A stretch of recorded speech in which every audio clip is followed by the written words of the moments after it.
There, I've got microphone now. Yep, see, it keeps the podium muted. Okay, is everybody ready? Thank you. Good evening, everybody, and welcome to the February 13th meeting of the City of Kalamazoo Zoning Board of Appeals. We are a volunteer advisory board appointed by the City Commission. Pete, would you like to take the roll call?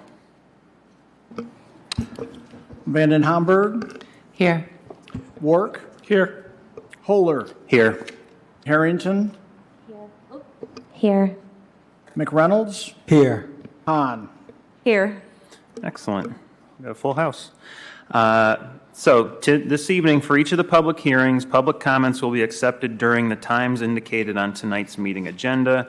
Community members may call 888-382-9556 during the public comment period, where they will enter a queue and will be prompted to offer their comments in turn. Callers will be commenting live.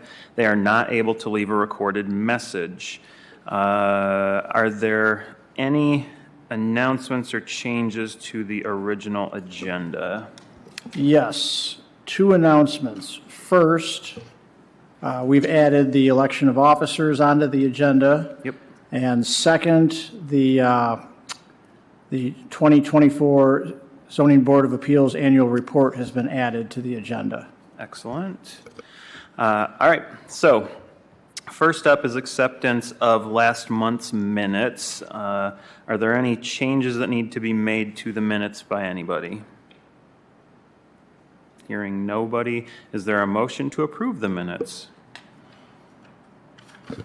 Anybody? I make a motion to approve the minutes. Second? I second that. Excellent. Any discussion on it? None.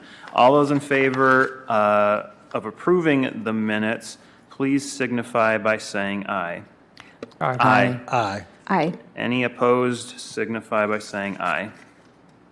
No opposed. That means we have a voice vote to approve. Excellent. All right, so this is generally how the meeting procedure is going to proceed for all of the public hearings tonight. For each of the requests, the secretary will read the application into the public record. Then the applicant or their representative will have 10 minutes to come to the microphone and provide brief remarks. I always say to whoever comes up, please keep your remarks brief. 10 minutes is not a lot of time. Obviously, some of you may not fill that anyway, but if you think you're going to, make sure to get to your important points first. To that same person, you got to sign in and provide your name and address at the podium. Those are important because eventually Shelby's going to write all this down on paper and needs to know how to spell everybody's names. Following this, the public will be invited to comment, where they will also come to the podium and sign in and state your name and address, and you'll have 3 minutes to present your comments. Again, 3 minutes is not a lot of time. Those in favor of the proposal or the variance or whatever are invited to speak first. Those opposed second, and then we will hear from any call-in comments at that time. After that, we close the public hearing portion of that particular request, and then the board conducts what is called a finding of fact. This is where the board states what they feel are the facts of the request. The board must approve the finding of fact. Therefore, the first vote you hear, this is important, is not a ruling on the request, but on accepting the finding of fact. Following this, the board discusses the request in order to determine a ruling. During this period, the board reserves the right to ask questions of persons who have already spoken, even after the public comment portion is closed. Once we end that discussion, the board will move on to a roll call vote of approving or denying the applicant's request. Please be aware, a full board consists of 6 members, which we have tonight. You need 4 yeses to be granted the non-use variance or the use variance. Yeah. Excellent. So will the secretary now read the first application into the record? Absolutely. Okay. An application for a variance for provision of the zoning ordinance has been filed with the Zoning Board of Appeals by Carl Wiggins. The application is ZBA number 25-01-01. for 1114 Division Street. The applicant is requesting a variance from Appendix A, Chapter 4, 4.3, D1, to authorize a building setback for an accessory structure garage of 0.5 feet where the required setback is a minimum of 3 feet from a side property line for an accessory structure located in the rear yard. Please note that this request will not change the zoning classification of the properties. Thank you. You're welcome. Thank you. Would the applicant or their representative please come up, sign in, and speak on the request? Obviously, say your name when you come up too, please. Okay. And address, if you would.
And to store my tools.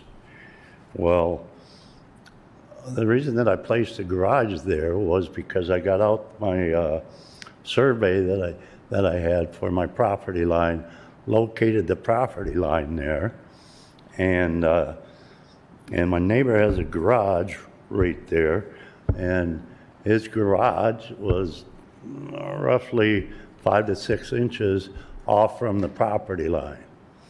And so I decided to put my garage 1 foot off the property line, so it lined up with the driveway, so you could drive straight into it.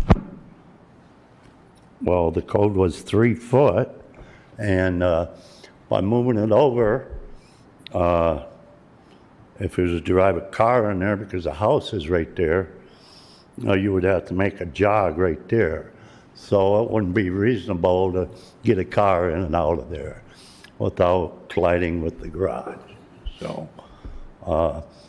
and I took it that this code was for fire purposes, I think, so a fire can spread from one property to the other property. Well, the neighbor's garage is not the code. Actually, his garage is closer to the property line than mine is right now. So, so I'm just trying to get it so I don't have to move my garage over to, that's gonna cost me money, but I won't be able to drive in a vehicle to get in there. I don't know whether Pete showed you a picture I took with the stuff where you can see where the garage is there. Yeah. Yeah. And that's what I have to say, so. All right. Thank you very much. Thank you. All right. I'm going to ask Pete if he's got anything he wants to speak on it, but I'm curious before you do. When you're talking about it, can you talk about the neighbor's garage maybe not being up to code and when it might have gone in and what code was then? So I don't know the exact age of the neighbor's garage. The type of construction looks quite old. It blends with the house. So yeah, in my calculations where it was, that the neighbor's garage was roughly a foot off the property line, and Mr. Wiggins was 6 inches to a foot, which I can't, like, we can't work with the, with these, without having a string line run down the property line. I put it at 6 inches, half a foot, and then wrote the variance up for 2.5 feet. Because it's, it may be a little bit more than 6 inches, but I don't know for certainty. I do, I'm confident of it's at least a half a foot off the property line. Sure. So that's why it's written up the way it's written up. But the neighbor's garage is clearly, decades old. Okay. And, it is non-conforming, so it looks like it's roughly a foot off the property line, where it should be 3 feet off the property line as well. Both of these are detached garages that are away from the homes. So that's about all I can comment on. Thank you. Do you have any other comments other than the one I said comment on? Okay, so I could speak freely on the other items. Yeah, so granted, as I pointed out in the staff report, the lot is only 33 feet wide, 96 feet deep, so it is a fairly narrow lot. However, the difficulty for staff was because of the layout of the backyard, there is a conforming alternative that it could be moved into the backyard and angled towards the corner, making it, putting it in a position where you could drive in and out of it. And so because of that, we were unable to lend staff support to this variance. Well, where is he supposed to put his boat then? Well, I think some reconfiguration of items in the backyard will have to happen, yes. Okay. Anything else, Pete? No. Excellent. Thank you. So then we can open the public hearing portion now. So if there's anybody in the room that wants to step up and speak in favor, please do so now. Don't fight for it. There's lots of time. Seeing nobody, anybody wish to step up and speak against it? The answer seems to be no. How about call-ins, Pete? Excuse me. I'd like to say something. Sorry. Yes, I have the survey on the property, and I showed it to Pete. And like I said, I found the property line. And Sure. The neighbor's our garage is only at the most 6 inches off the property line. Okay. I laid it out with the string. And as I stated before, I put my garage 1 foot off the property line. And as far as the fire purposes, my garage is made out of metal. So it would be hard for a fire to travel across the garage, seems how it's made out of metal. Thank you, Mr. Thank Wiggins. you. Any call-ins, Thank you. Pete? And I'm checking on the call-ins right. And we do have a call-in. Excellent. Go ahead, caller. You have 3 minutes. This is the request regarding Division Street, 1114 Division Street. I'm on the line for the West Main project. Excellent. Oh, okay. I think he means so the West what Michigan. we're going to do is we will do another call-in session for the West Michigan Avenue variance request once we get to it. So you can call back in when we get to that one. Yep. Okay. Thank you. Thank you. Excellent. And that is all we have for call-ins. Thank you. So then we will close the public hearing portion of it. At least with respect to the finding of fact, do we need to have any discussion on that particular topic? Anybody? Then would somebody please make a motion for finding of fact?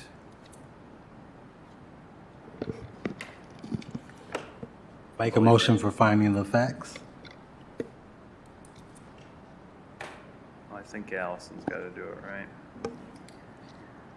Okay, finding of fact. Carl Wiggins is requesting a variance to keep his garage at the place where it stands currently, which is at least a half a foot from the property line. The alternative for him would be to move his garage so that it conforms. He stated that the neighbor's garage is approximately 5 to 6 inches from the property line on the other side, and that he understands that there could be a fire hazard, but his garage is made of metal, so it doesn't create a fire hazard. And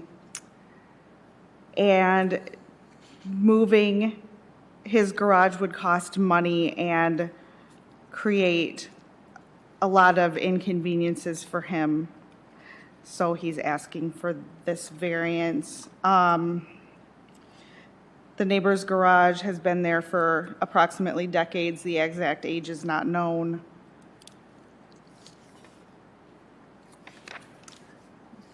That's all I have for the finding of fact. All right. Thank you. Thank you. Any second? I second.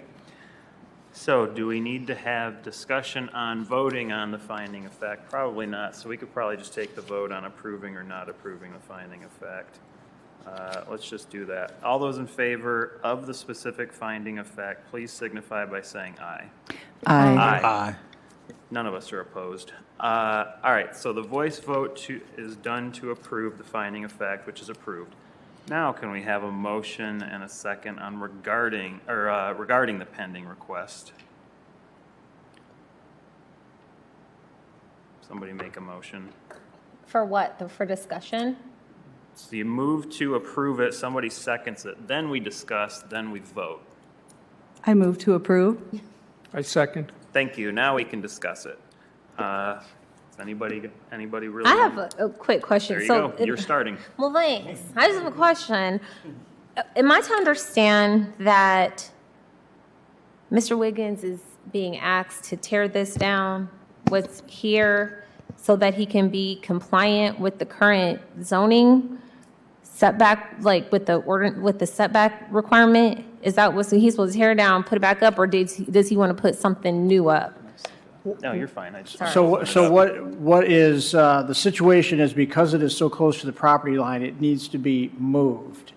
And it was prefabricated and set on the property, so it can be moved. Obviously, it's going to take a piece of heavy equipment to move it, but it can be either moved over 3 feet off the property line or moved further into the backyard. Yes, sir, I understand, Pete, but I'm asking who catalyzed this? The city did this to him? Y'all went to him and asked him to move that? Are you asking what? Did the city go to Mr. Wiggins and his family to ask them to move this structure on their Yes. property? Okay. Based on a citizen complaint. There you yes. go. I think Okay. that's the Somebody question complained. you're asking. Somebody complained. Somebody complained, okay. Okay. I I have needed a to guess. understand. I have a guess as to I who needed the to complaint understand. is. I needed to understand what's Yeah, happening. somebody complained. Yeah. Okay, thank you. So yes, there are probably many, many people in a similar position to him who just didn't have a neighbor complain about it. Okay, okay. Yeah. All right, thank you. Excellent. All right. Does anybody else have anything else they want to speak on it? I would like to say that from what I'm hearing and reading, it just doesn't seem very fair to me. Me neither. You know, I'm sorry that somebody complained about something so petty, but I mean, the neighbor's garage is out of alignment, and it just doesn't seem very fair to. I mean, and I can understand why the city is asking. They've got to follow the rules, and it's, a reasonable request within the guidelines, but it just bothers me. And it's not, Mr. Wiggins, y'all not going to selectively enforce this with him? I don't care who complained. Y'all not going to selectively enforce this rule unless everybody get this. So I'm going to say yes to what he asked for, because that's not fair. Mr. Chairman, Yes, sir. just an explanation of circumstances here. The neighbor's garage appears to be decades old. I bet it was And conforming with the zoning in all when it was put likelihood, up. or there wasn't zoning, so it preceded the zoning ordinance.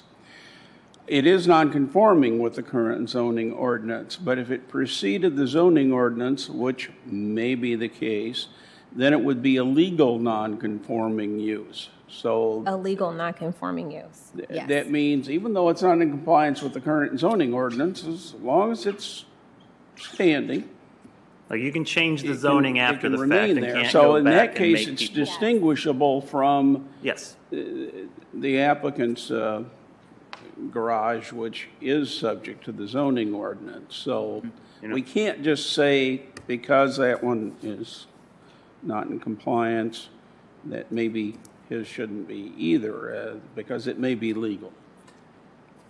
You know, I wrote down that I was going to have to play devil's advocate, but Charlie said everything I was going to bring up this probably conformed at one point. Yeah. But the zoning has changed over the decades, because we have a garage on our property that's probably smack on a property line, but it's also 100 years old. And so it's non-conforming but legal. Yeah. However, if we want to put up another one, we've got to conform.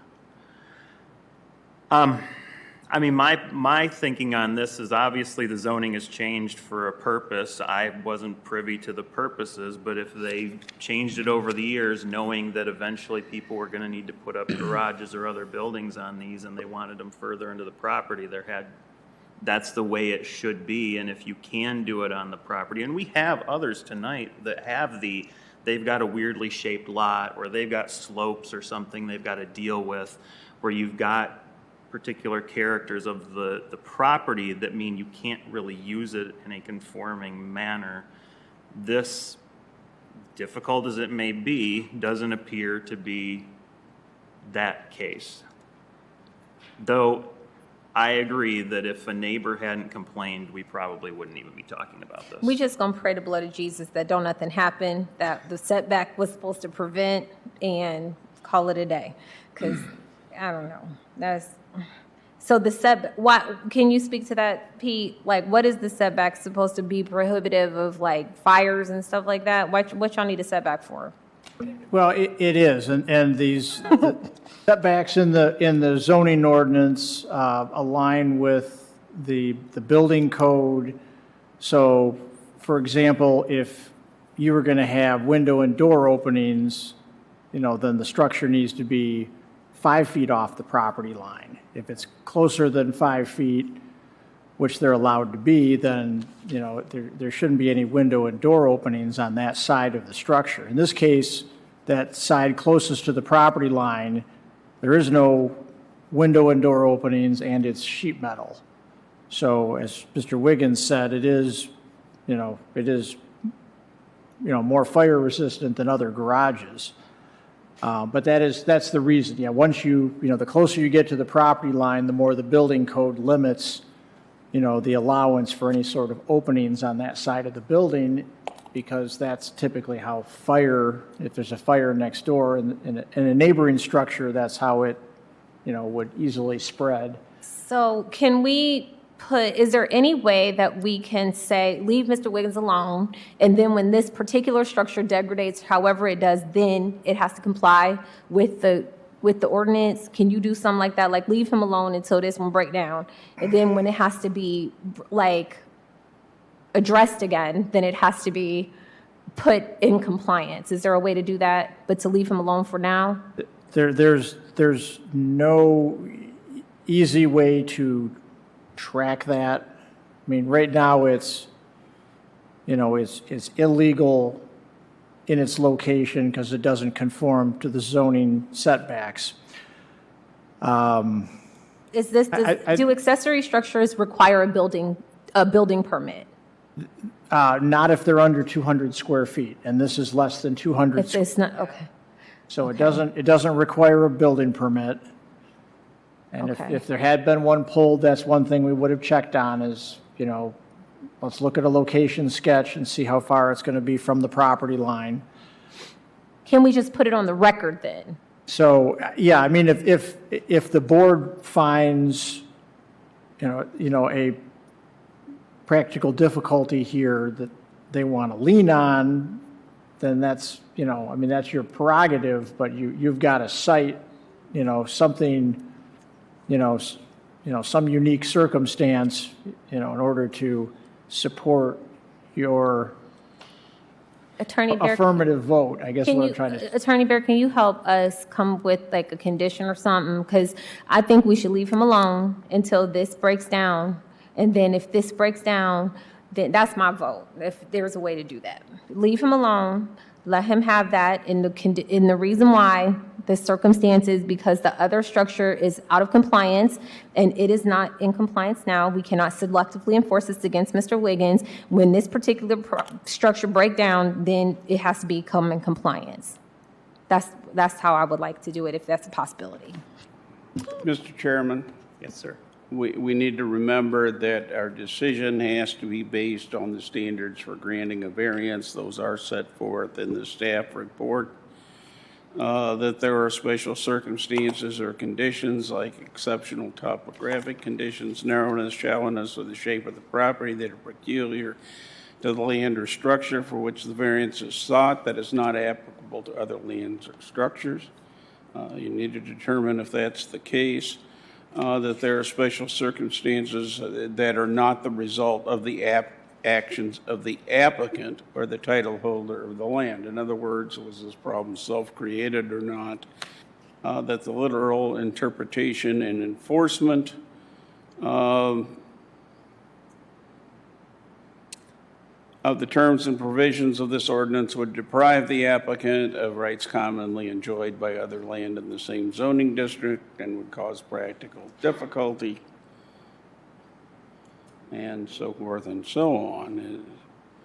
And ultimately, the standards there are to avoid us having to make an arbitrary decision about something. That is correct, yes. So, And have consistency in your decisions as well. and treat everybody that comes before us the same. Absolutely. Exactly. So if the neighbor would have built his garage in the correct location, then maybe the survey would have been correct and he could have read it a little differently and he would have built his 6 inches the other way. Sure, then it would still be 2 feet off the line, or in the wrong direction. But he didn't know that until It's someone not fair. complained. I feel like I'm going to be the bad guy tonight. That's okay. That's fine. I do want to push back on something that Remy said, because she said selective enforcement a couple of times, and I'm not a shill for like any of the city's like enforcement order, departments, but they deal with the complaints they got. If nobody complains about something, they're not just out hunting people down and like, I dislike this guy, so we're going to do that versus Well, this. I just want to make sure, whatever. So it's selective in that this was the complaint they got and they dealt with it. Well, Well, I would like to tag on to Go for it. that a little bit, just in the spirit of collegial relations and positivity. When I hear phrases like, with all due respect, leave him alone, leave him alone.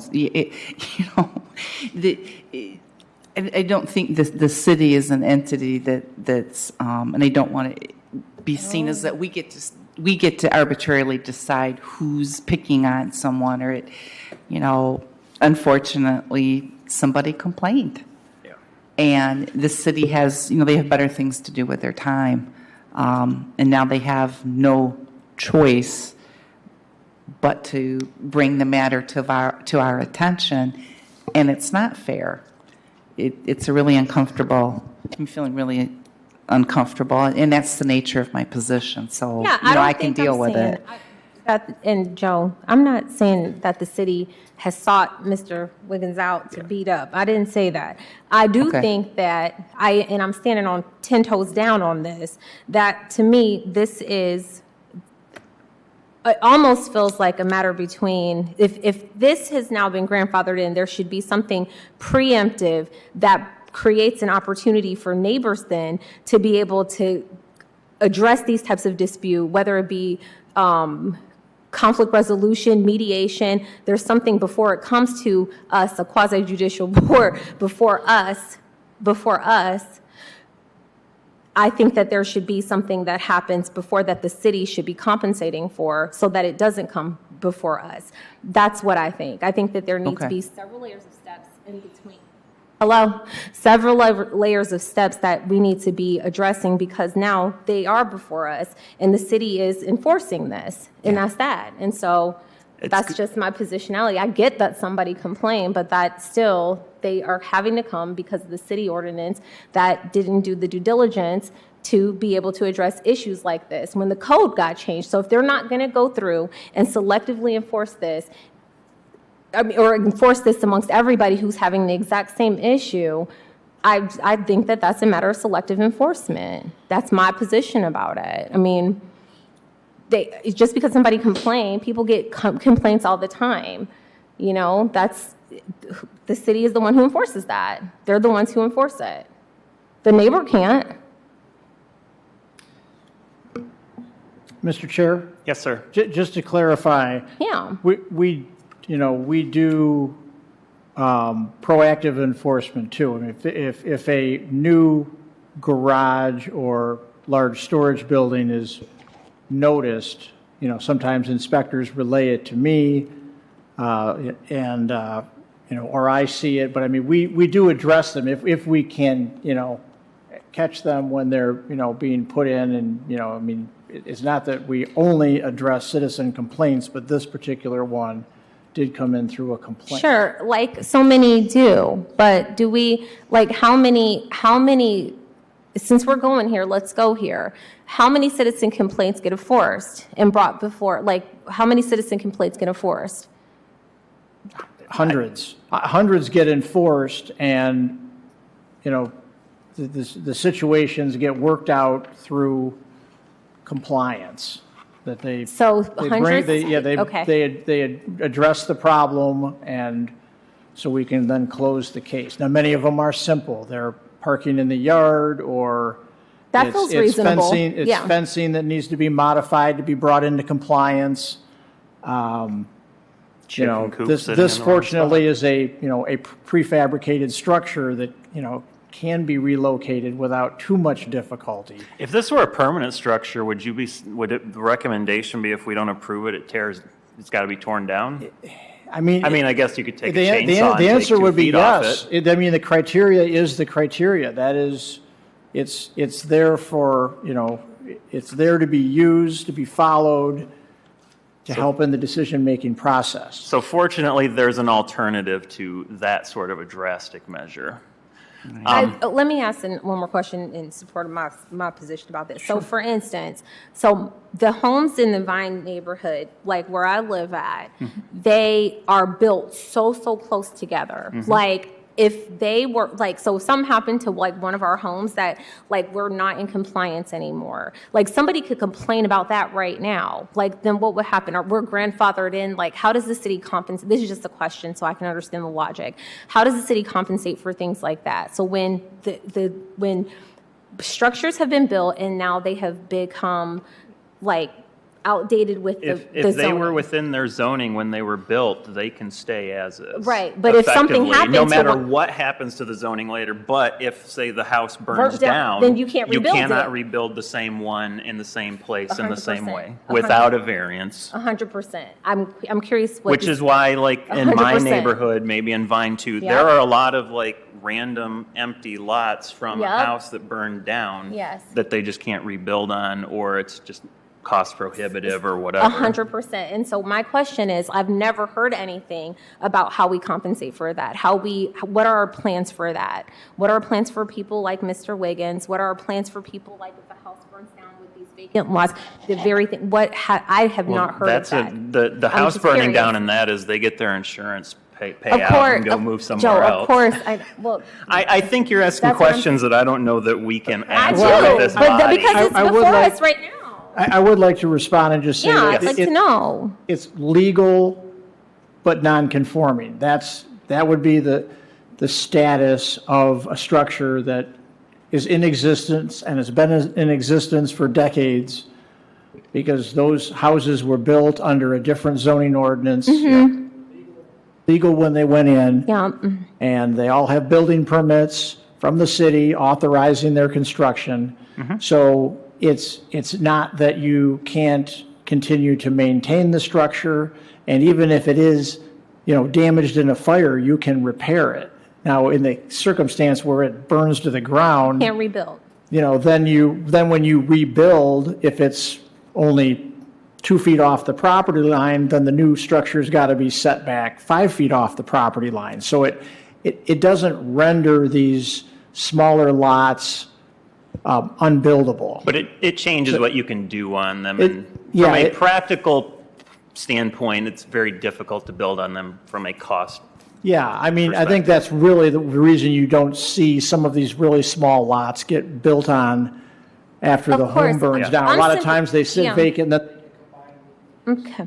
with the adjacent lot. Yeah, I'm not, I don't want to belabor this, it's already done, it's already done. But all I'm simply submitting that there should be an intermediary step before us. I think that there's an arbitration step, I think there's a mediation step, I think that there's some type of alternative dispute resolution that can happen in between us when those types of things happen, period. And I think it should be catalyzed and facilitated by the city, period. That's my position about it. I'm not saying that the city is beating up on Mr. Wiggins, I'm saying that this is obvious, there's layers and layers of things that could be, that are circumstantial to this, that make me feel like I want to support him not having to move his auxiliary structure over for whatever reason. It could be cost, there's inflation is crazy right now. Nobody got money to be doing all this. This is too much. It's like we act like we don't know that. This is this is an undue added expense to him that has, somebody just complained, and so now he has to, we don't know, he might be on a fixed income. We don't know what his situation is, and now he's going to be out of compliance. I don't like that. I have a question for Mr. Higgins. Wiggins, yeah. Would it create a hardship for you to move the garage? And do you know how much money that would be? And Mr. Wiggins, would you please, I know it's difficult, but could you come back up to the microphone so those viewing from home can hear you? Thank you.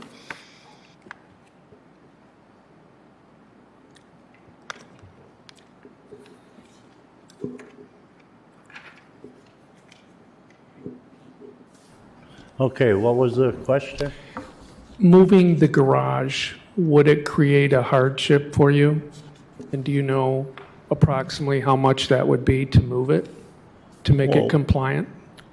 Well, the hardship, one of the reasons that I put the garage there is because I'm handicapped, and it would make it a lot easier to be able to drive a vehicle into the garage, get out, and walk into Yes, my sir. house there. And we can see that. And there is parking at the front of my house, but I don't want to, I want to make that a yard, because it used to be a yard, but people park there because I'm not sure the person that complained about this, I'm not sure who that is, but I got an idea. It's the person that owns the house next to me and has his garage there. And I did ask him the other day if he complained, and he said no. So, but as far as the hardship, yes, it would be easier to be able to drive into the garage and then get into the house rather than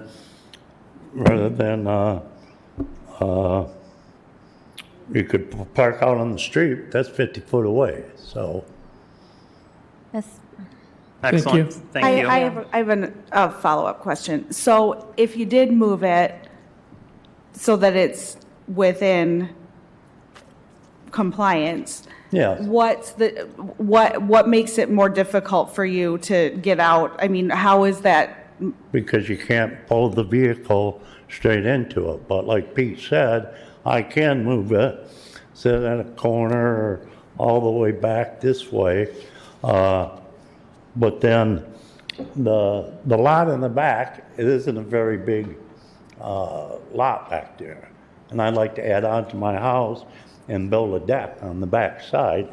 So by moving it like that, I'm eliminating a lot of yard space back there. Okay, but To improve the property, and I've already invested a bunch of money to improve the property already. Paint my house, I probably invested $25,000, $30,000 in improvements on the property. Yeah. So that's all I can tell you. Yes, sir. so if you did drive on the angle to get in, how much would that impact you with your disability? I just want to understand. Oh, you could pull back there and go on an angle to get in there, but when I put the building there, I had to have gravel hauled in, I had to have it leveled, I had to have it compacted. So by moving it like that, well, I'm gonna have to do that all over again. Thank And I have you. a crane come in to move it. Thank you very much. Okay. Thank Thank you. We've probably beaten this one enough, but I see you got your thumb on your microphone, so let me say what I'm going to say, and then you can maybe chime in. Okay. Look, I always come across as being the very hard-hearted one on these You're not ones with hard-hearted. there None of are us are. standards and we have to follow them and behave appropriately under them. And I have 4 separate points, but they're all quick. One, we have to remember that we're doing an assessment or something related to the property, not of the person using the property, and we need to make sure that that's our focus. Otherwise, we have a whole variety of different uses for property just based on who is in them. It is the property and the character of the property.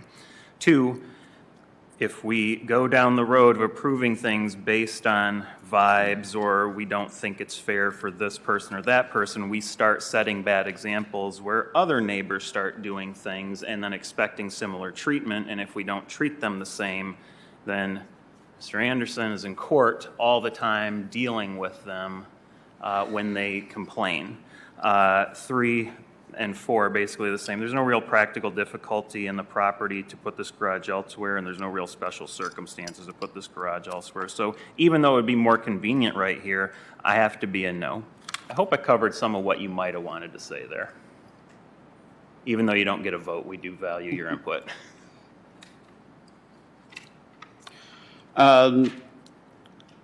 And additionally, financial hardship is not a practical difficulty for granting a variance. Yeah. It's something. Thank you. Thank you very much. Anybody else? Got anything else you want to say? I agree. I have a lot of sympathy for the situation, but this was just put up in the fall of 2023. Thank you. So let's just move on to the vote if nobody else really wants to say anything else. So the motion is to approve the variance. Pete, you want to take the vote on that? And we'll start with Vanden Hamburg.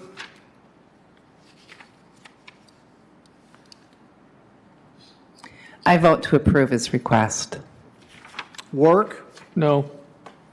Holder, I'm a no. Harrington, Of course, yes, I am. I'm a yes. McReynolds, Yes. Hahn. No. Thank you. I believe this request needs 4 votes in favor to pass. Obviously, it was 3 to 3. So the request is denied. Thank you very much, everybody. Thank you. All right. Let's move on to number 2, which is the White's Road property. Let me get out my copy of that. And then, do you want to read that one into the record? Yes, I do. Thank you. Make sure course. you are on. Thank you. All righty. Help me. What am I doing? Thank you. Sorry for, it sounds stressed out a little bit. Okay. Country club. Okay. Oh, no. Yay. Okay. Um, an application for, an application, an application for a variance for provisions of the zoning ordinance have been filed by the Zoning Board of Appeals by the Kalamazoo Country Club, application ZBA number 2501-2 at 1609 Whites Road. The applicant is requesting a variance from the Natural Features Protection Ordinance, Chapter 50, Section 50-6.2H, to authorize a new pump house for the golf course irrigation system to encroach into a protected slope and protected slope setbacks. Please note that this request will not change the zoning classification of the properties. Thank you. Thank you. Yeah. And does the representative from the applicant want to step up, or the applicant? Is the country club going to show, or is their guy? Their guy.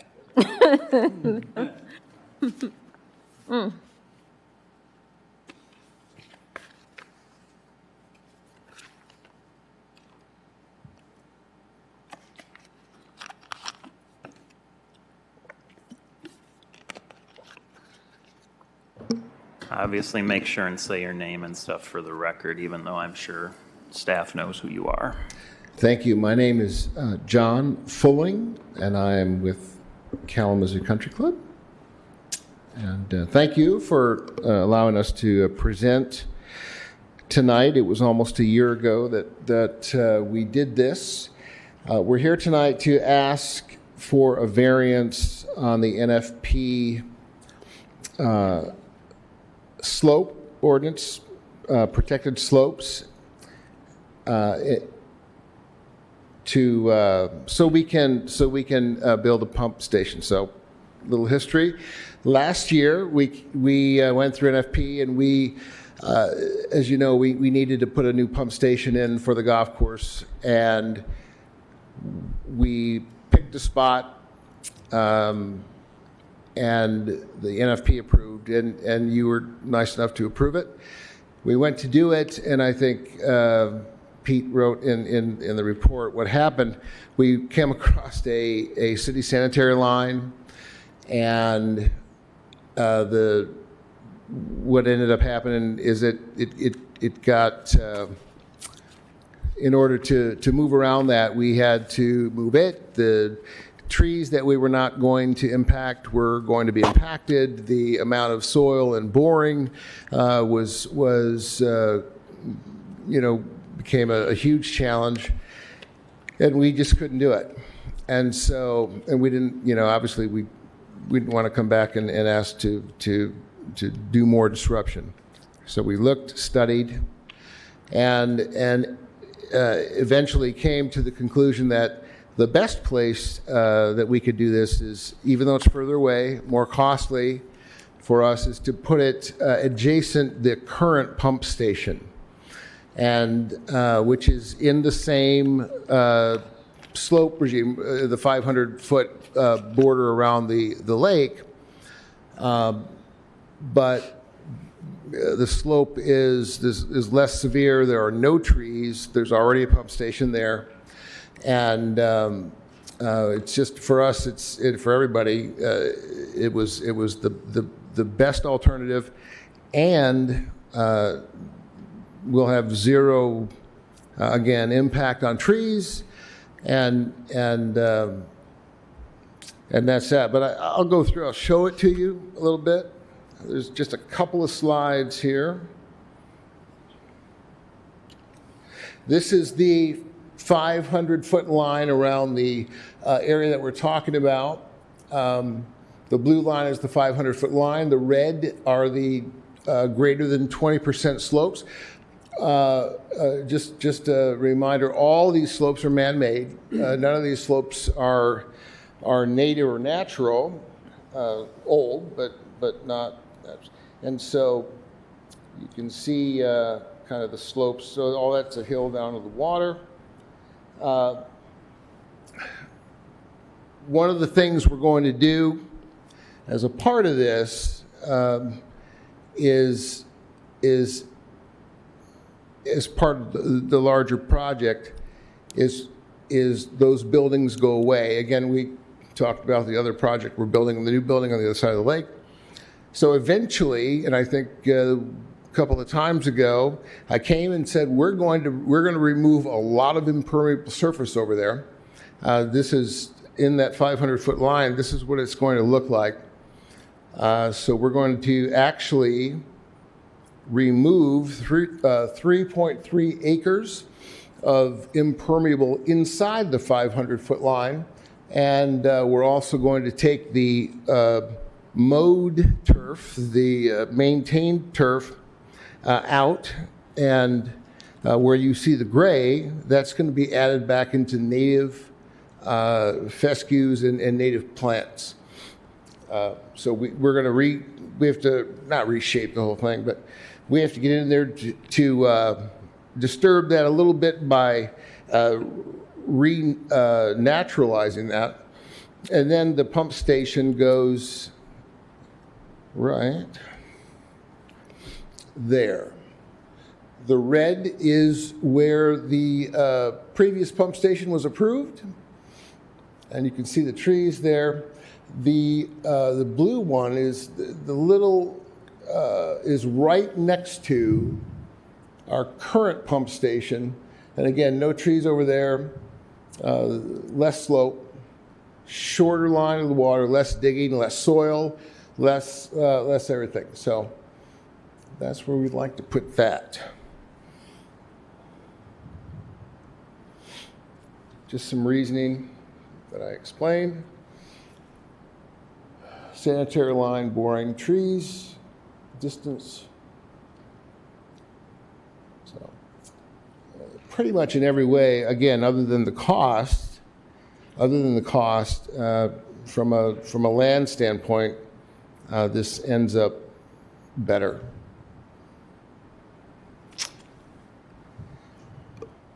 And that's eventually where it would be. Right there. And that's really it.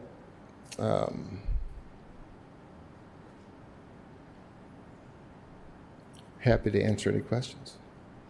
We might get to it. Okay. We might have you back up after we get through the public comment. Okay. Thanks very much. All right, so.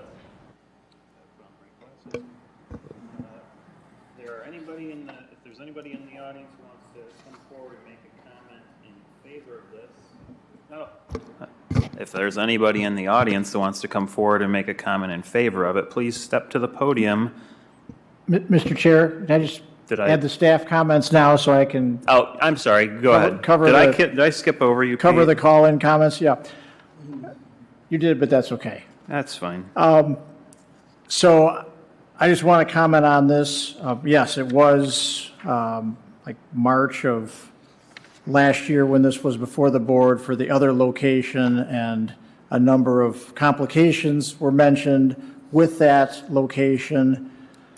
And so looking at where it is now, there is no impact on trees, so it's less impactful on the natural features. We're simply, dealing with the slope. It is being put right next to the current pump house, so that slope, that area was dug out when the original pump house was put in, and then the slope was created over the pump house. And as you can see in the agenda packet, it's going to be sitting side by side with the current pump location. So it is, it is less impactful. It is a necessary part of a golf course. And, it's not going to, and as far as impact on adjacent property owners, this side of the lake is actually deeper, so that means the piping going out into the lake doesn't have to be as long to get down to the right depth. So so staff is definitely supportive of this, and it does seem to be an even better fit than the prior location that was chosen. Excellent. Sorry, I had my papers out of order, Pete. I didn't mean to skip you. Nevertheless, so now if there's anybody that wishes to come forward and speak in favor, they can do so now. Anybody who wishes to speak against? And then we will turn to the call-in comments, if any.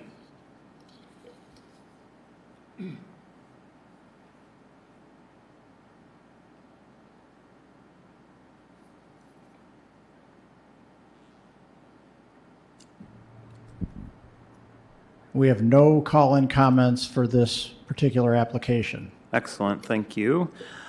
Excuse me. So now I will close the public hearing portion. Do we need any further discussion before we move on to the finding of Well, fact? someone did call in. Can you call that person back? They were calling in for the West Michigan. Oh, West Michigan. And yes, The apartment. The company. yes. Nope, so we can move on to the finding of fact. Somebody wish to make that motion? I'll make the motion.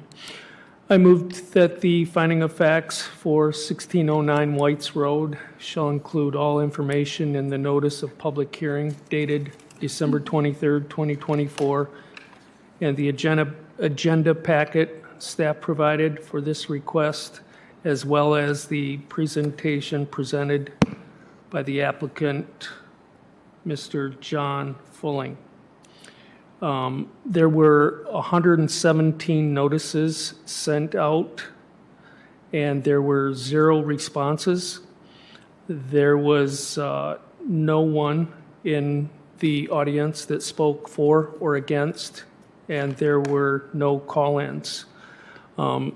Staff comments were that March of last year, this board approved moving the pump station, and the location that they have chosen here recently is actually in a better location, and they are in support of the move, and that is a finding of fact.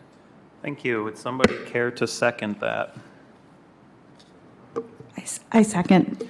Thank you. Do we need to discuss that before voting? Probably not on the finding of fact. So I'll just call it. All those in favor of adopting that specific finding of fact, please signify by saying aye. Aye. Aye. Any opposed? No. Then the finding of fact is approved. Excellent. Would somebody please make a motion regarding the pending request? I suppose it's got to be a motion to approve it. I move to support the ZBA number 25-01-02 1609 Whites Road request. Thank you. Any second? I'll second that. Excellent. So that means now we can discuss it for real. My question to maybe the attorney, Mr. Anderson, or Pete, is can we approve this and at the same time force them to forfeit the earlier approval so that we don't somehow wind up with 2 pump houses being built? I'm going to let Attorney Bear answer that one. I keep saying Anderson. I'm sorry. I assumed you would, Pete. Thank you.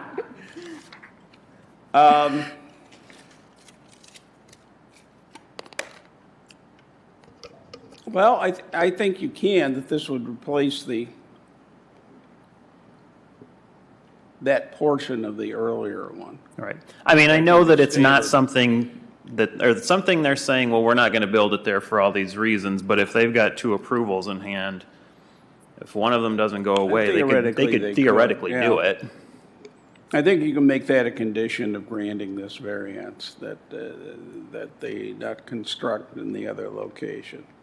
Excellent, thank you.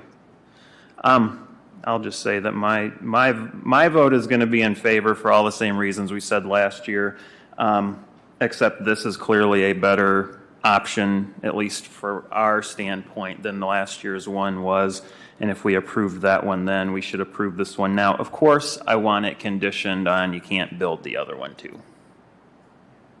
And if the motion has to be changed in order or modified in order for that to be part of it, then so be it. But that's my position. And I don't want to beat a dead horse because I remember we talked it through quite a bit last year. And so for all those same reasons, we can just port those over here. Why don't we amend that now? Do the, Mr. Chair, I can give you an example of a condition. sure. The motion can be conditioned that this location nullifies the variance approved for the pump house in March of 2024. There we go. Do we My need to, words exactly. So does Gary need to amend his motion to approve it, but with that language, and then the second has to accept it? Yes, that would be to add that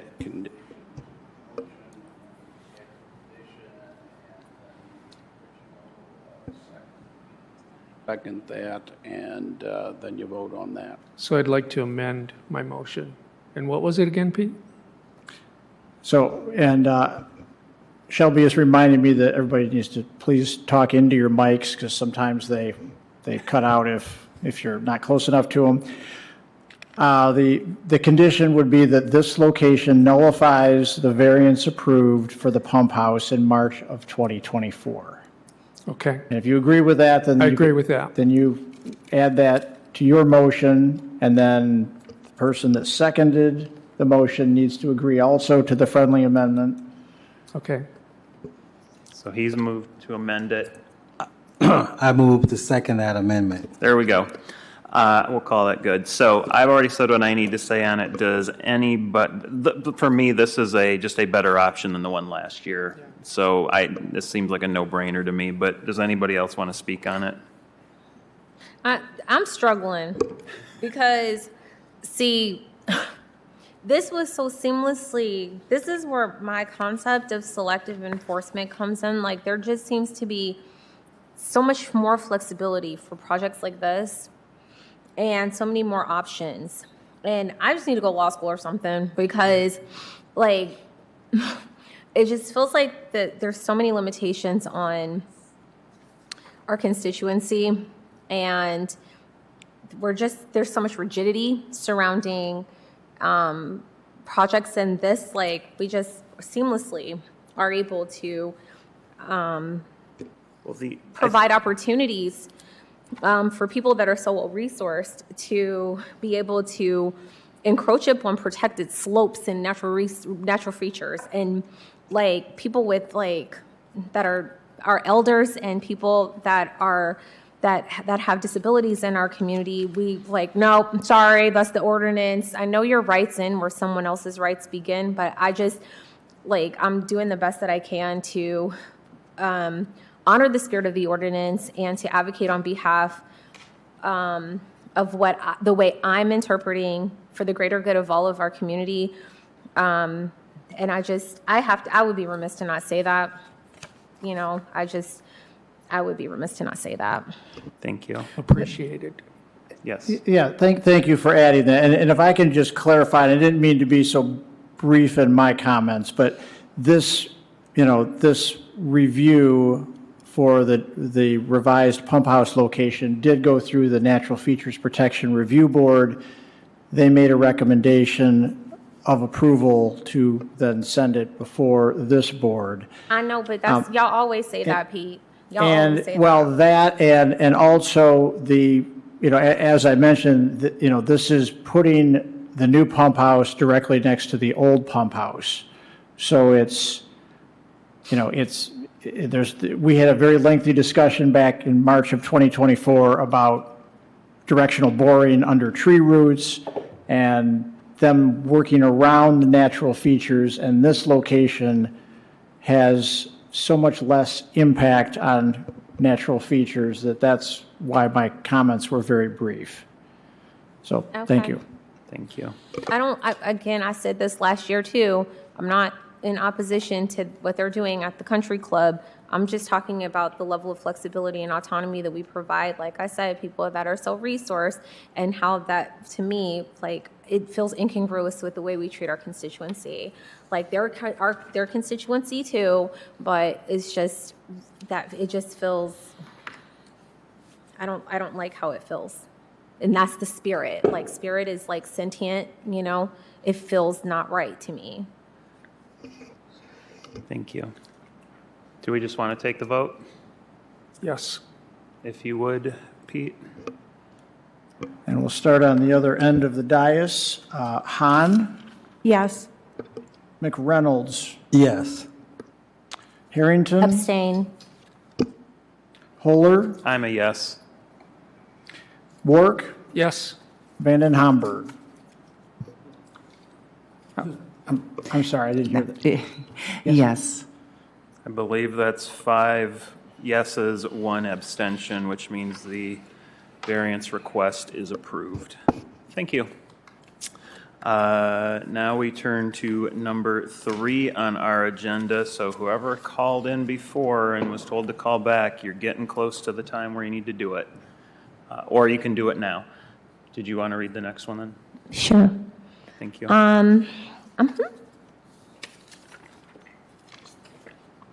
An application for a variance for provisions of the zoning ordinance has been filed with the zoning Board of Appeals by Interstate Capital Development LLC.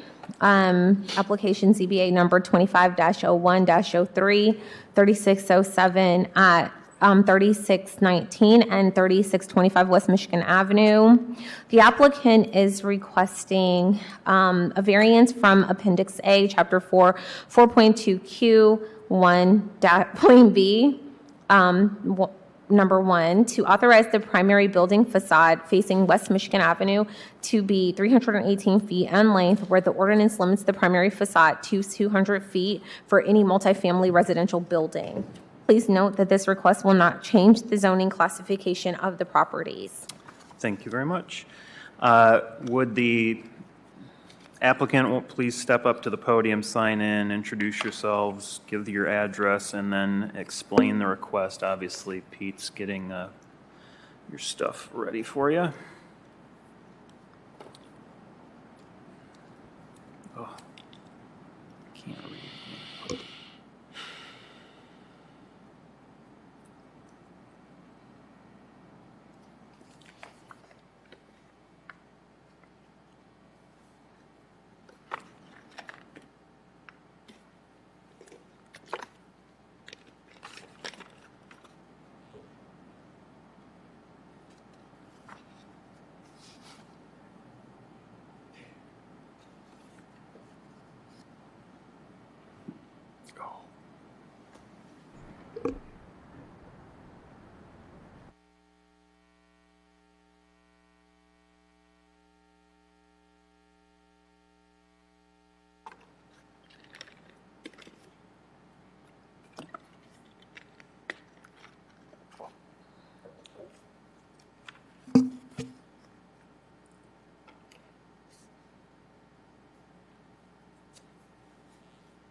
Hi, everyone. My name is Whitney Pizzala.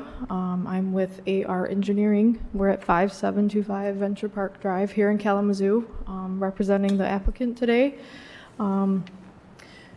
This is for Was Whitney Pizzala. Pizzala? Yep, Pizzala.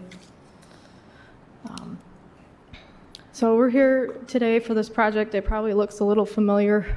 We've been working on this for probably several years now with the city. We've been in front of this board a few times now, I think, and along with NFP, and making some good headway now. We're kind of in the final stages of the site plan review. We need to do the final submittal, but we've gotten full design plans and looking to be pulling permits for like demolishing the existing building and everything and getting this going. So it was brought up to us by staff when we did the second or third round submittal, maybe for site plans, about this requirement for the facade. And so I put together this little exhibit, kind of just showing with an aerial in the background. I thought it would be good to show like the existing building footprint where it is currently on the property versus where the new building would be, which is this brown shaded hatch here. And kind of show some projecting lines, kind of showing just some of the, kind of the ways we think we meet the intent of this, or at least close. And so this variance that we're asking for here is the 318 foot, the total length of this, the whole facade right here is about that. If you were to, the parcel is a flag shape lot, so it's not a perfect square lot. So a portion of this building is facing only a portion of the front lot line or the street. And so showing the projection, I don't know if you could see this very well, but down here, it's from the street is about 122 feet. And then just showing that what this would be viewed from the street, looking from that direction. This building is also set back almost nearly 300 feet from the road as well. It's 3 stories tall. I think it's a really good project for this area, and bring more housing. And if you have any other questions for me or anything. Thank you. Thank you. Thank you very much. I can leave that up there. Does staff have any comments to make on this request? Yes, staff has just a few comments to make. First of all, the special circumstance that irregular lot shape was pointed out. This is a pre-existing situation not created by the applicant. Looking at this and analyzing it, if the facade were reduced in width, then it would elongate the building, pushing the building further to the south, which was, what led to very lengthy discussions with the NFP board and with the Zoning Board of Appeals way back when. As far as the southern part of the property is where most of the trees are, and it does slope down. So, forcing the building to be constructed further south would be problematic. There was one other point I was going to make here. And then overall, we're dealing with a property that currently has a vacant and blighted structure that has been very difficult for the neighborhood.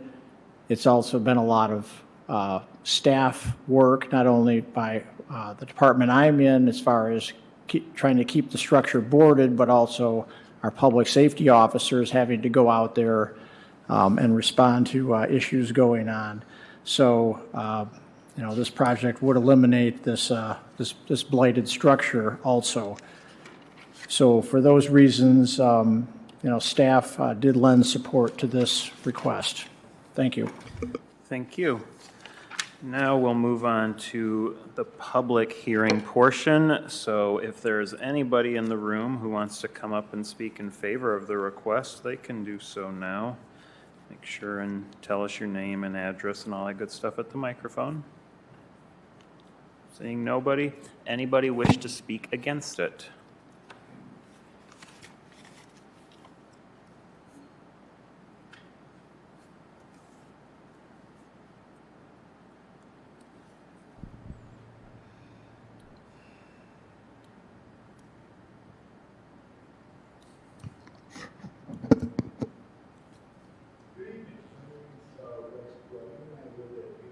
Ellendale in the Arcadia neighborhood. I also happen to be the current president of the Arcadia neighborhood, which is basically right across the street. I believe this is a dimensional variance. I believe the statute provides the Zoning Board of Appeals shall approve a dimensional variance on a finding there is competent, material, and substantial evidence in the record that all the following standards are met. I'm not going to read all of them. I'm focused on 4. The granting of the variance is the minimum action that will make possible the use of the land or structure that is not contrary to the public interest and that would carry out the spirit of this ordinance. I doubt that a competent material and substantial showing has been met in relation to 4. I doubt that any showing's really been made in this process at all. My understanding is that to the extent there's a brownfield element to this, that's a different process. They're different processes. They should make the showing in this process, and I'm sure they haven't. I've been at other zoning board of appeals meetings where somehow this requirement is read out of existence because, we need this, we need that. So we're going to ignore the fact that it's required there be a showing on this. And it's not like, oh, well, we got 2 out of 7 or whatever. No, you're supposed to have them all. I guess the other thing I'd say is, well, why am I here even talking about this? Well, people across the street despise this, okay? Because it's been in kind of a dysfunctional situation. The condition of this property is atrocious, and I resent the fact that it's now like, well, we're going to take care of the blight by approving this. Yeah. I mean, we're being bullied into something in doing that. Okay, so that's not okay. I highly doubt that they've shown what's really at the heart of 4, I think, is showing, well, you're taking away all economic use of the property. It's just not true. It's just not true. So I'm asking you in this instance to follow the ordinance and not approve this variance. I will also observe that we're having this whole thing with Happy City. Well, what you're doing here is inconsistent with the insights in that process. Listen. Okay, so I guess this road isn't going to be part of Happy City. And anyway, since we're asking all the students who go downtown, well, they're going to be drained away from this street. Okay, so not happy with this, not happy with any of this. The final thing I'll say about Oh, I think your time's up. Thank you. I didn't know how much time I had. Did I take that? No, you get 3. I think she accidentally had the 10 up there still, but it cut off at 7. Thank you very much. I know what his name is. Can he come back up to the mic to? Sure, his name is Rex Brueggemann. I will speak to that in a minute, of course. Pete, any call-ins? Yes, we have a call-in. Go ahead, caller. You have 3 minutes, and this is the case regarding 3625 West Michigan Avenue. Sure, his name is Rex Brueggemann. Hi, this is Greg Gillenay, owner representative of this property. Go ahead. We can hear you loud and clear. We've been working on this property for almost 3 years now, and through several variants and site plan approvals, we've gotten 2 today. Not to be bullying anybody whatsoever, but during the process, the zoning was changed on this lot in particular. I do not believe the previous zoning had any type of requirements for the width of the building, nor in the last 3 meetings that we've had have we had any kind of response or request to shorten this building. So we proceeded with all of our work, all of our site plans, and all of our submittals based upon all of the conceptual approvals in the process here. So we look forward to bringing this project to Kalamazoo. We're highly invested, and we're looking forward to working with you guys, and hope today that we can gain this last approval in our site plan so that we are able to demo this building.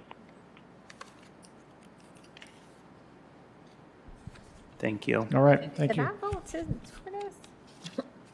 I don't know if this has specifically come up before us yet. Thank you. Were there any other call-ins? That was the only call-in for this particular application. Thank you. And I suspect that the person here tonight can give us a good spelling on his name if he's the one pushing it forward when the time comes.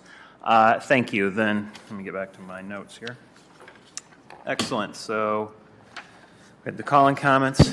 Thank you. Then that closes the public hearing portion, and I did want to say that I do know Rex and his wife professionally, but not in any kind of social or any other sort of way. Just putting it on the record.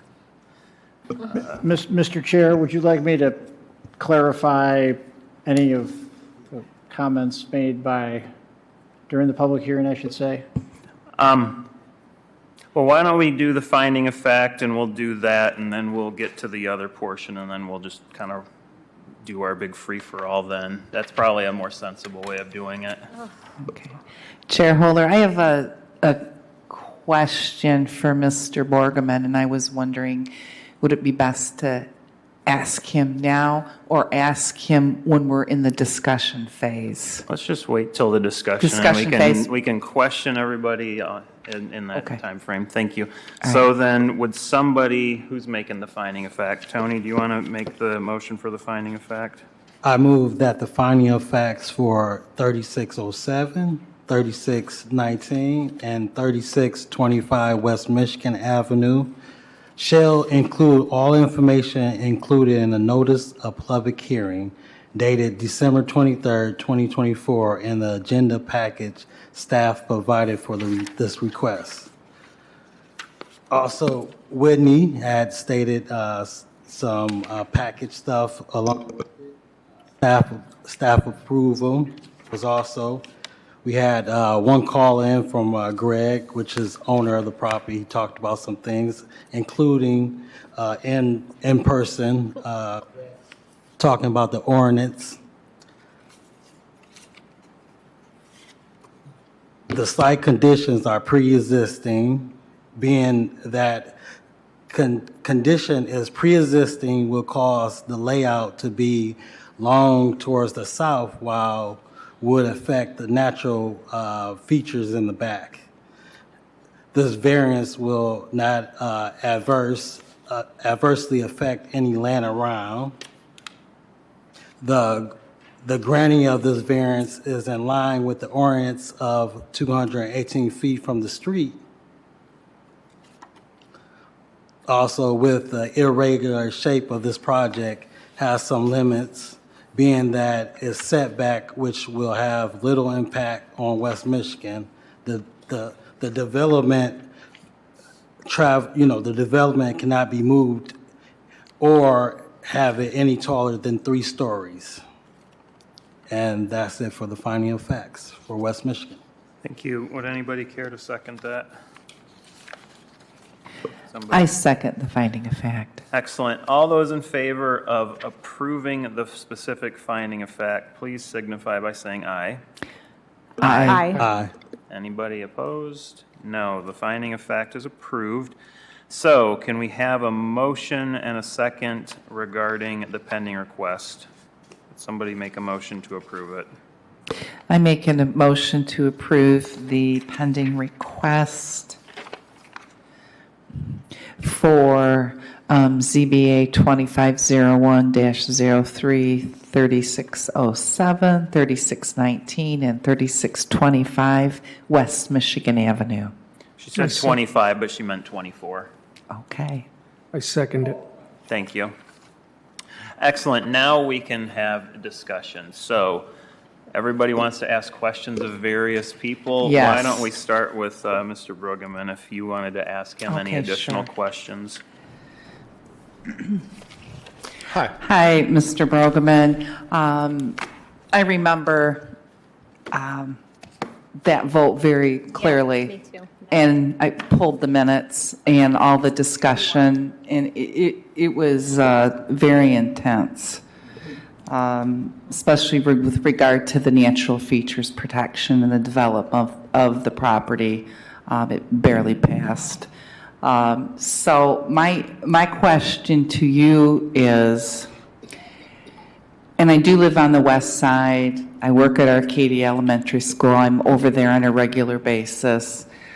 When I did a site visit for when this was first approved, and I am aware that some people living in Arcadia were adamantly against it, and I drove back there and I went and I looked that old broken down nursing home that was blighted, and I saw Afghans and beach towels and stuff stuffed up in the windows, and there was a shed back there that somebody had taken an axe to and done different things to build a fire and all of that.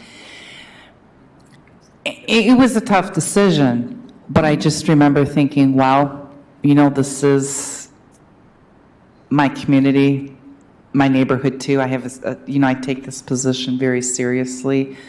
And, if it were me, I would want to I'd feel better, my property values, my safety, everything, to not have this blight here. So I felt good about that decision. And then I'm hearing you say now how much your neighborhood and the people that live there, you're not happy about this. So can you share why you...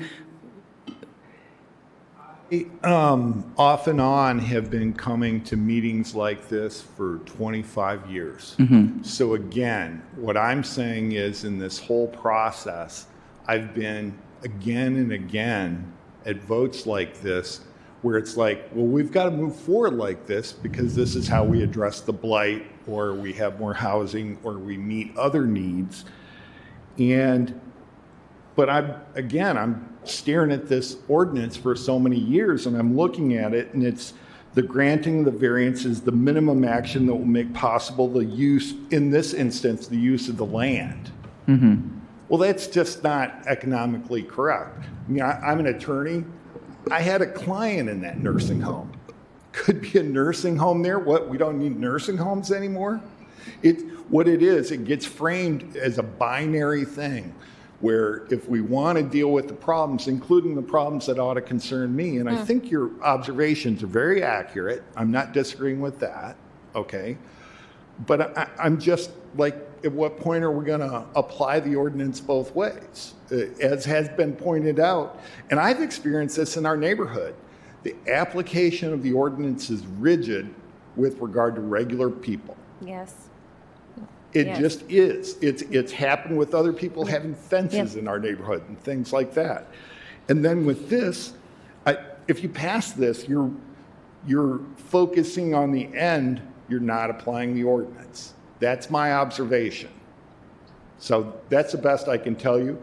And I can tell you, if I stood in my front lawn and waved at you at the Arcadia Elementary, you'd be able to see me. So that's how close we are. And I appreciate your service. Thank you. Thank you. Any other questions, I'll answer them. Thank you. Thank you. I have a question for Pete. So this started 3 years ago, this process? Yes. Okay. Yep. 2022 was when the first version of the plan was submitted. And we know that the zoning ordinances changed last October. Yes. Correct. 23, right? Yeah, October 2023. Yeah. So now, I'm sorry, go ahead. Did they need the change at that time? So this project initially got the natural features protection ordinance variance to allow for the positioning of the retention basin south of the building, and that was related to slope and tree removal.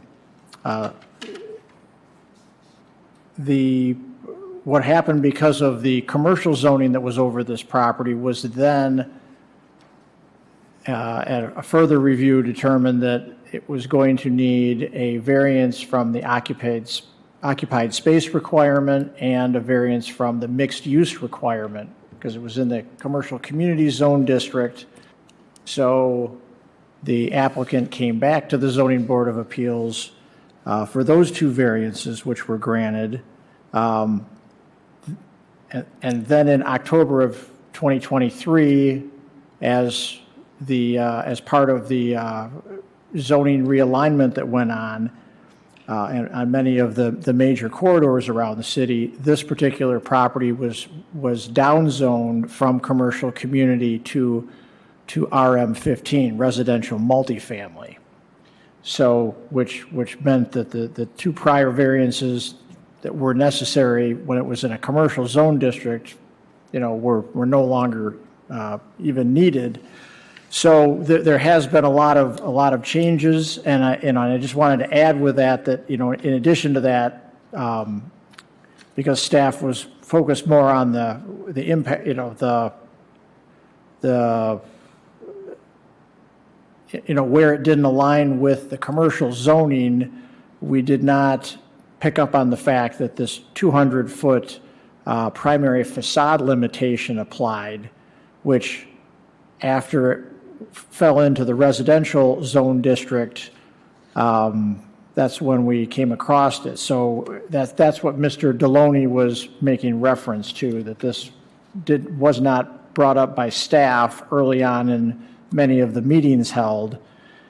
And then all of a sudden, they had this concept layout, and we were, pointing out that it was over that 200-foot threshold. So that was a little more than you were asking for, but I wanted to mention that as. Yeah, so the building concept that they had has not changed from the start, is that correct? It has not changed. It has shifted a little bit. One of the things that, that originally they were not planning to run a road around the back of the building, but that was something the fire marshal wanted to see, so that there was fire truck access all the way around the building. So that then had to be worked out. So there's, but the original layout of the building, no, that hasn't changed. So they've submitted that to community planning and development throughout the last 3 years, and it only just came up that it's 318 feet, and that's 118 feet. Well, I'm trying to think of when we got enough detail to know the overall length of the front facade. And that would have been probably mid-year last year, or maybe the spring. But yeah, definitely it was quite a while ago that they said we provided that level of detail, and now you're bringing up this ordinance provision. If you had known that 3 years ago, would that have made a difference then? I think they would have taken it into account in laying out the building. And one of the things that was mentioned to me was, well, what about all these other apartment buildings that have been built, like the Hausler building closer to Howard Street that's more than 200 feet, or the one on the corner of Lovell and Rose that AVB constructed, that's more than, with a facade facing the street that's more than 200 feet. And it turns out, because those are mixed-use buildings, this provision doesn't apply, which kind of shows that maybe the planning staff needs to revisit this 200-foot facade provision, because apartment buildings are being built that are greater than that, if they're mixed use, and they seem to fit just fine in the community, yet we are, still applying this cap for, strictly multifamily buildings. And we need the multifamily. Okay, thank you.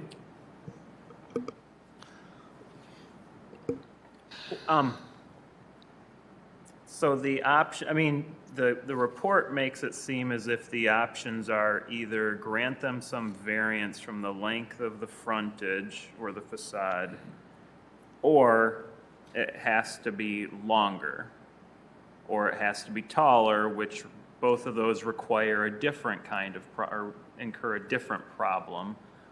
Why can't it just not be smaller?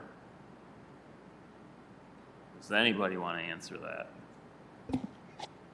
Because that's not an option that's discussed in here. It's like it's either this way or this third way, but it's all sort of premised on keeping it all maybe the same square footage or number of Are we in units or whatever. discussion mode? Yeah, We are, okay. yeah, absolutely. Okay. Yeah. So, but none of those included, well, why not just make it smaller?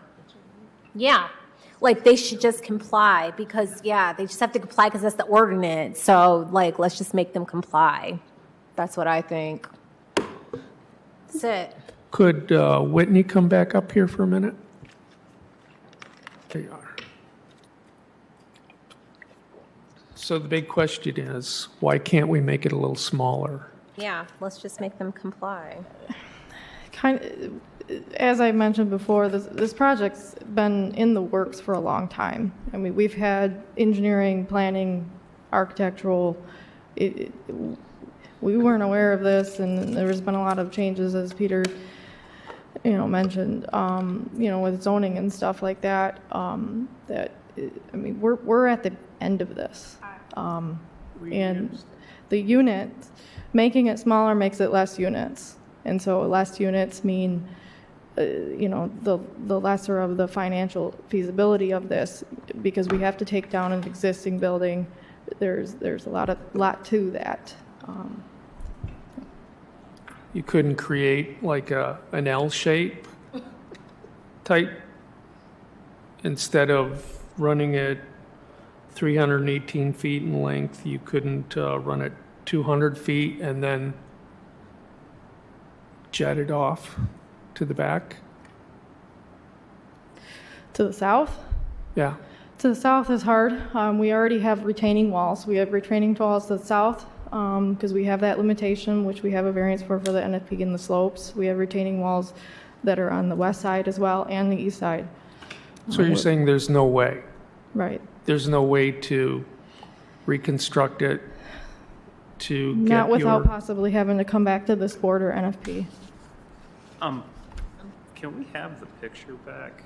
Oh, sorry. Well, Oh, boy. I'm gonna have to Sorry, come down Peter. there. And then Pete's probably going to be the one that answers this question because it's from a zoning standpoint. But why aren't we holding them seriously? Like, why can't they just comply? Like, why aren't you guys like holding them to that?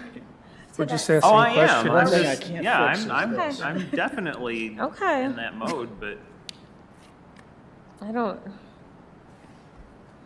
so the facade that we're talking about, the 318, is that from that corner, that inside corner right there to the Yeah, you see your the- right, or does that include that 80 feet or whatever at the top?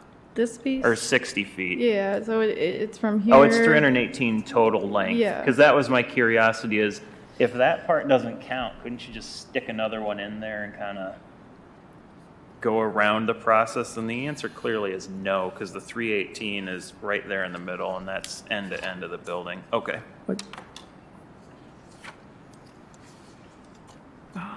Okay. Anybody else have any other questions or discussion they want to make? I know Gary's studying the photo, or the drawing. Mr. Chair? Yes, sir. I just want to mention, one of the comments made by Mr. Bruggeman was that fourth criteria, the granting of the variance, is the minimum action that will make possible the use of the land or structure that is not contrary to the public interest. That is, the way that's worded, it's tough to fit, many of the variances in. I think what's, one element to focus on there is, making it possible for reuse of this land that's not contrary to the public interest. Obviously, what's going on out there currently is not what we want to have in our community. And this project is redevelopment of this site is only going to occur with a significant amount of investment that is going to cover, first of all, the demolition of this massive structure that's there. And I think that's part of the reason why the number of housing units is where it's at as far as 235. Because you've got to have a pretty big redevelopment project to help offset the demolition. Now, there is some brownfield redevelopment funds going into this site if it moves forward.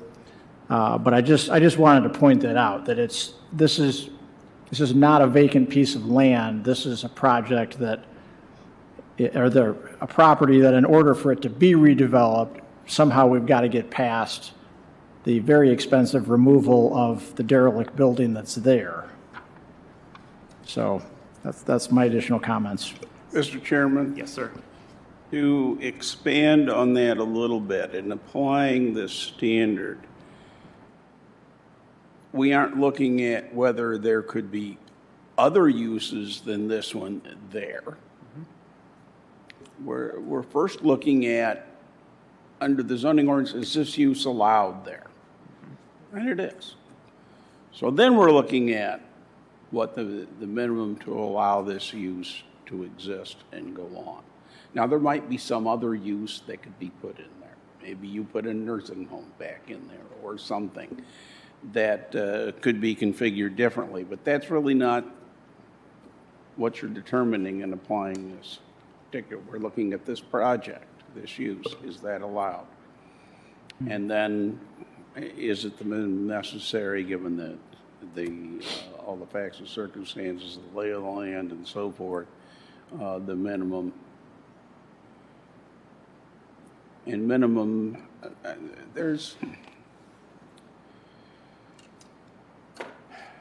some flexibility there. How do you determine the minimum exactly? But you're not going overboard on allowing them to, by granting this variance, you aren't going overboard. You're keeping it restricted to keep within the spirit of the ordinance. Mm-hmm. I would, really quick, Beth, Oh, no, I would sure. just also like to acknowledge that since we're talking about the cost that would be needed to offset the development of this property, in our first case, it was mentioned that the amount of money that was required to the financial hardship was not a reason or a determining factor to grant a variance for that first for those people, for those considered. This is where again the selective enforcement, but city staff is using the fact that we need to be able to justify the development of, or the variance for this, to justify the demolition cost for this particular. This is what I'm talking about. I just want to make that point. Mm-hmm. Well, you're convincing me. I mean, Well, I just want to make that point. no, I understand that point, but what I was trying to imply with that was that there's no redevelopment of this property without removal of the structure that's there. Okay. So yeah, you're right. It does boil down to financial, but Okay. what this does is this doesn't allow for anything new to happen on this property until that building gets removed. And that's a big hurdle. That's all. Well, yeah, it's a big hurdle for people on fixed incomes to be able to have to move their auxiliary buildings also. I mean, the hotel that we So- approved up here, they have to take out a gas station and Yeah. regrade all that and go down Yeah, that's 30 it. feet to Yeah. get these tanks and whatever. So, I mean, they all come with their own sort of fixed Everything costs. does, sure does, everything costs, don't it? So, well, I drive by that property twice a day, and I'm going to be voting in favor. okay. I see your point, but I just can't get past the fact of how does that serve our constituents? How is that good for our families and our communities and the neighborhood and the school and everything that's there to have this burnout, abandoned nursing home? And if on other principles that are very valid and that have been brought to the table in tonight's discussion, I really hate to see, the proverbial baby get thrown out with the bathwater in the heat of the moment. I will be voting in favor of this variance.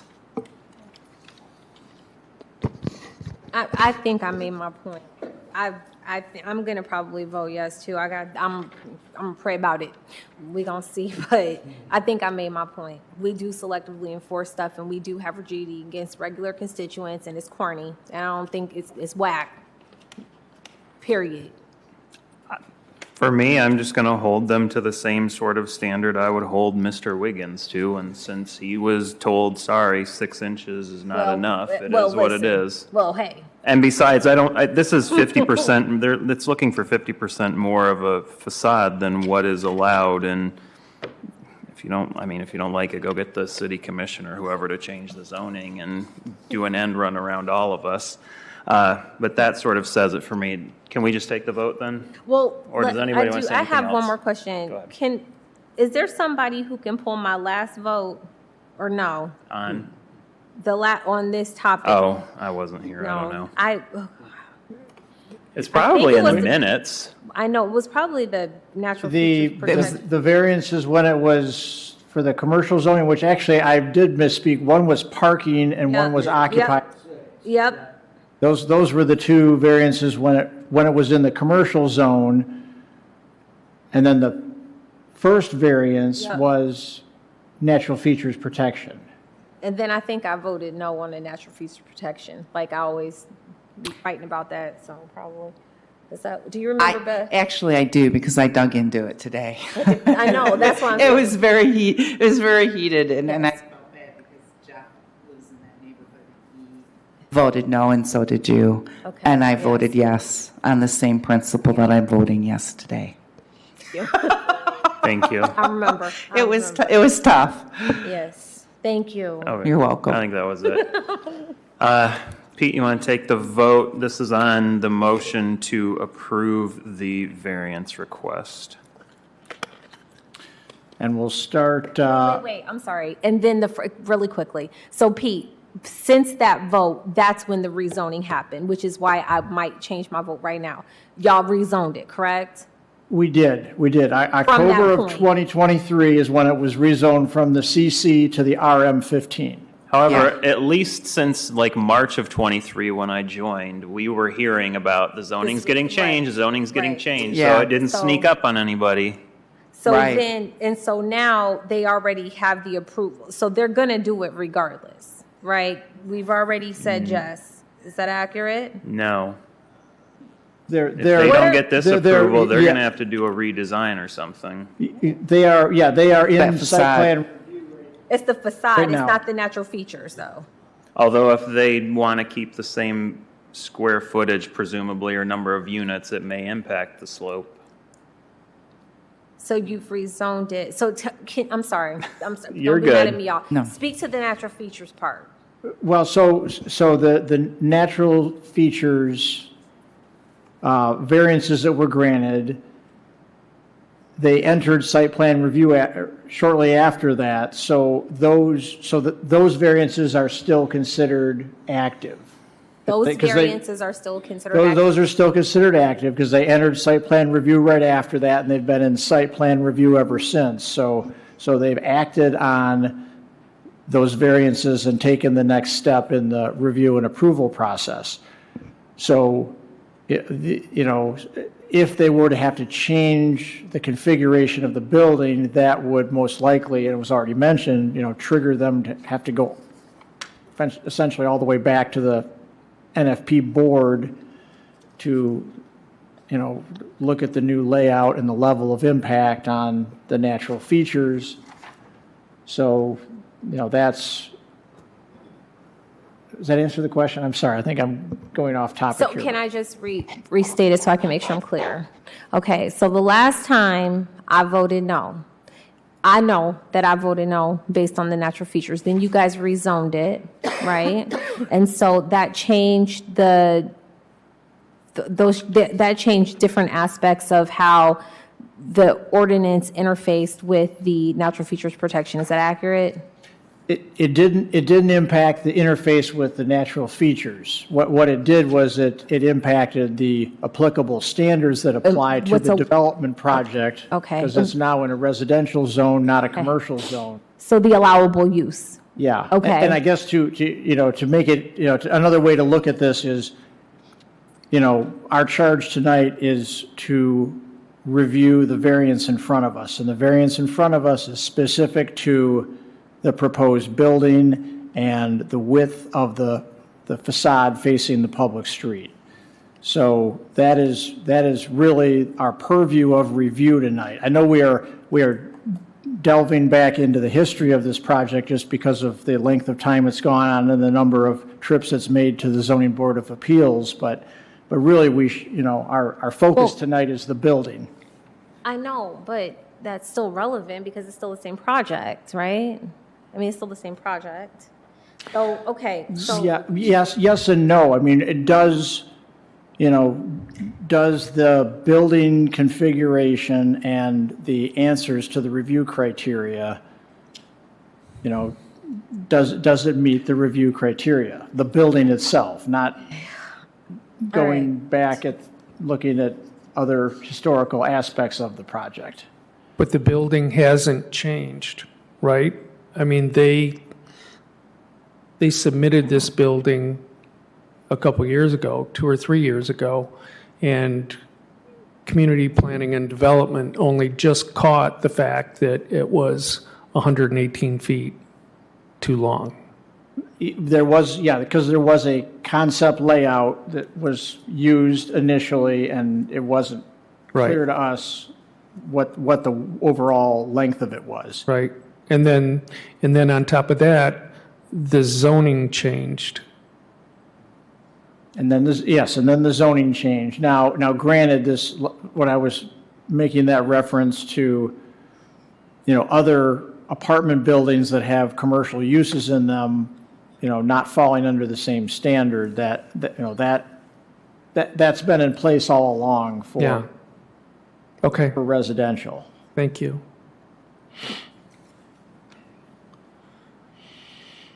Excellent. Now you can take the vote. Okay, we're gonna start with Mr. Wark just to mix it up here. Yes. Van den Hamburg, Yes. Hahn, Yes. McReynolds, No. Harrington,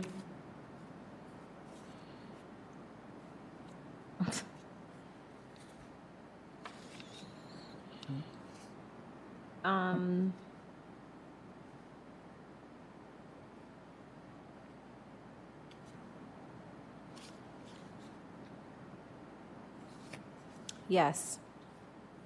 Holler, No. I believe that was 4-2, which I believe that makes it approved, does it not? it is approved, yes. There you go. Congratulations. Moving on to item 4, which has 4 subparts. Obviously, we'll probably read this all out. Let me look at these. We're going to have to address all of these like one at a time. But the applicant can probably, when we get to that point, probably just speak generally about the whole thing. And then when we get to discussion on each thing, we may want to have more information given with respect to each specific one. So, would you, let me tear off my papers here, would you read this application for the record? I don't like the position. Okay.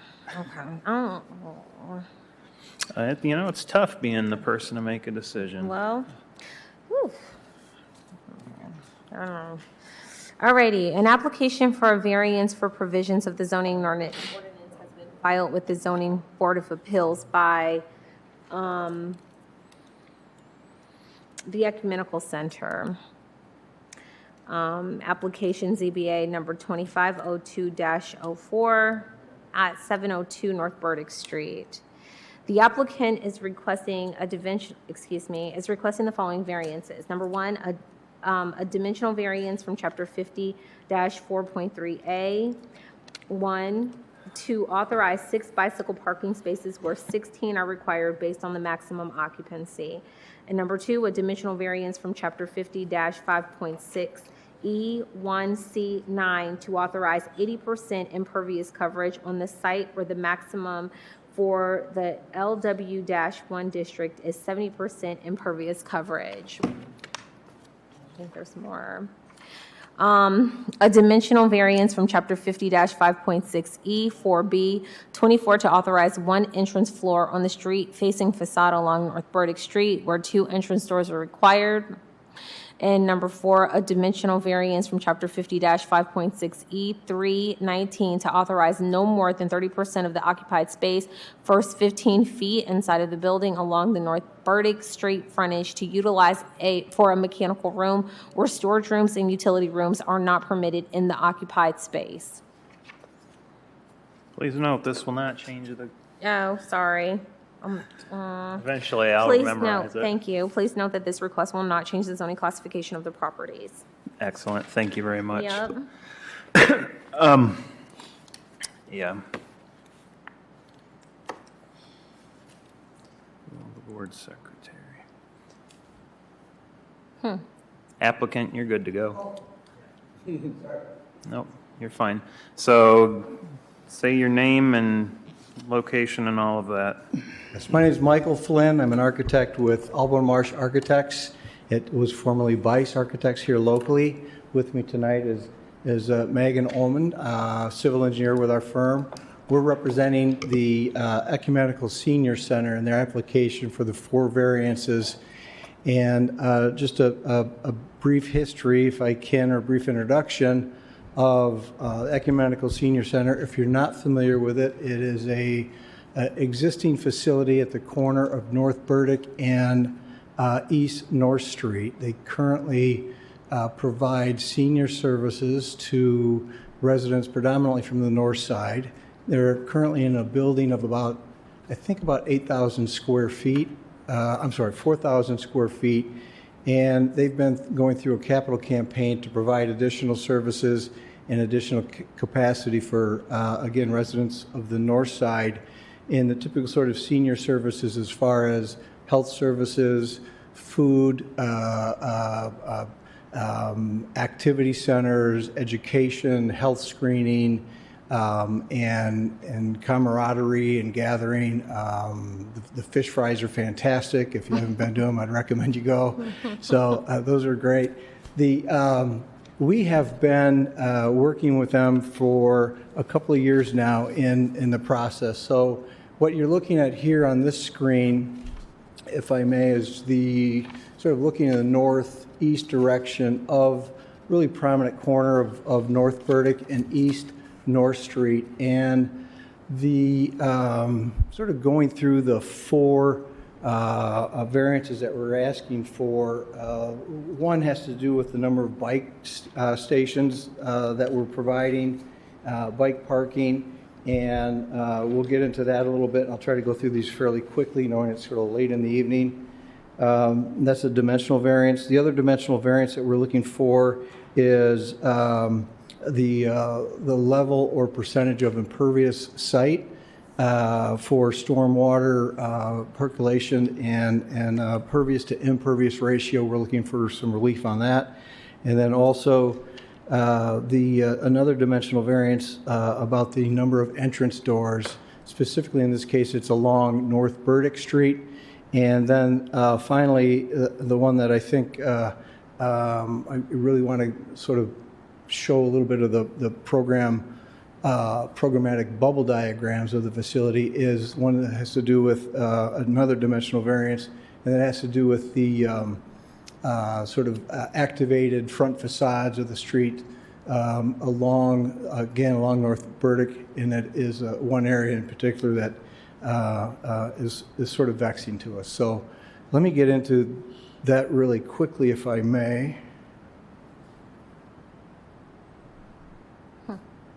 So not to get too into the design of a building, but one of the things that we're on a corner lot, and we have this is North North Burdick here, this is East Frank here. We have an existing parking lot right here, so we have a sort of an awkward L-shaped site.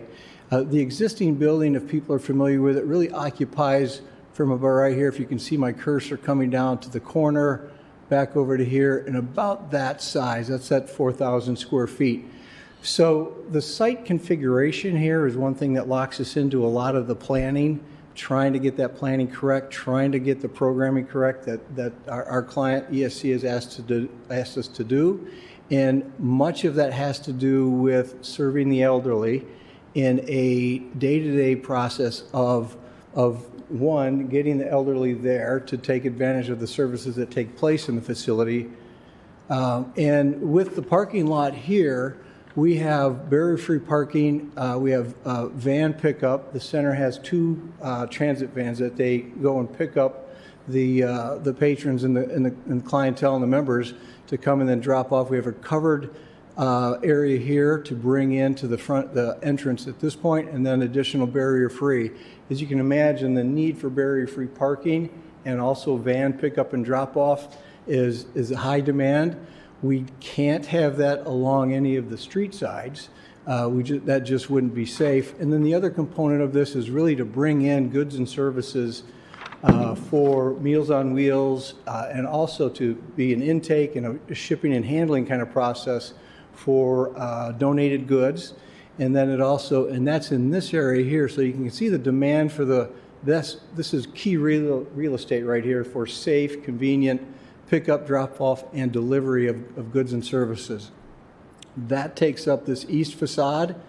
The south facade along here really is dedicated towards an outdoor gathering area with a communal fireplace, an outdoor sort of raised garden area, elevator stairwell here.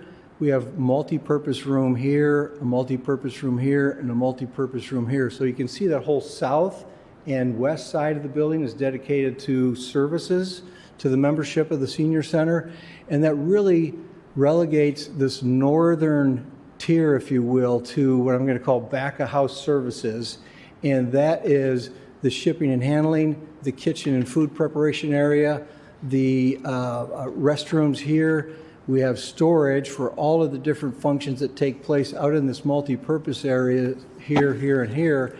And then the last thing, but one of the most important things, is the utilities. We have to bring in power, water, fire suppression, and all of that. We have some existing in-street utilities, water, and are coming in from this side.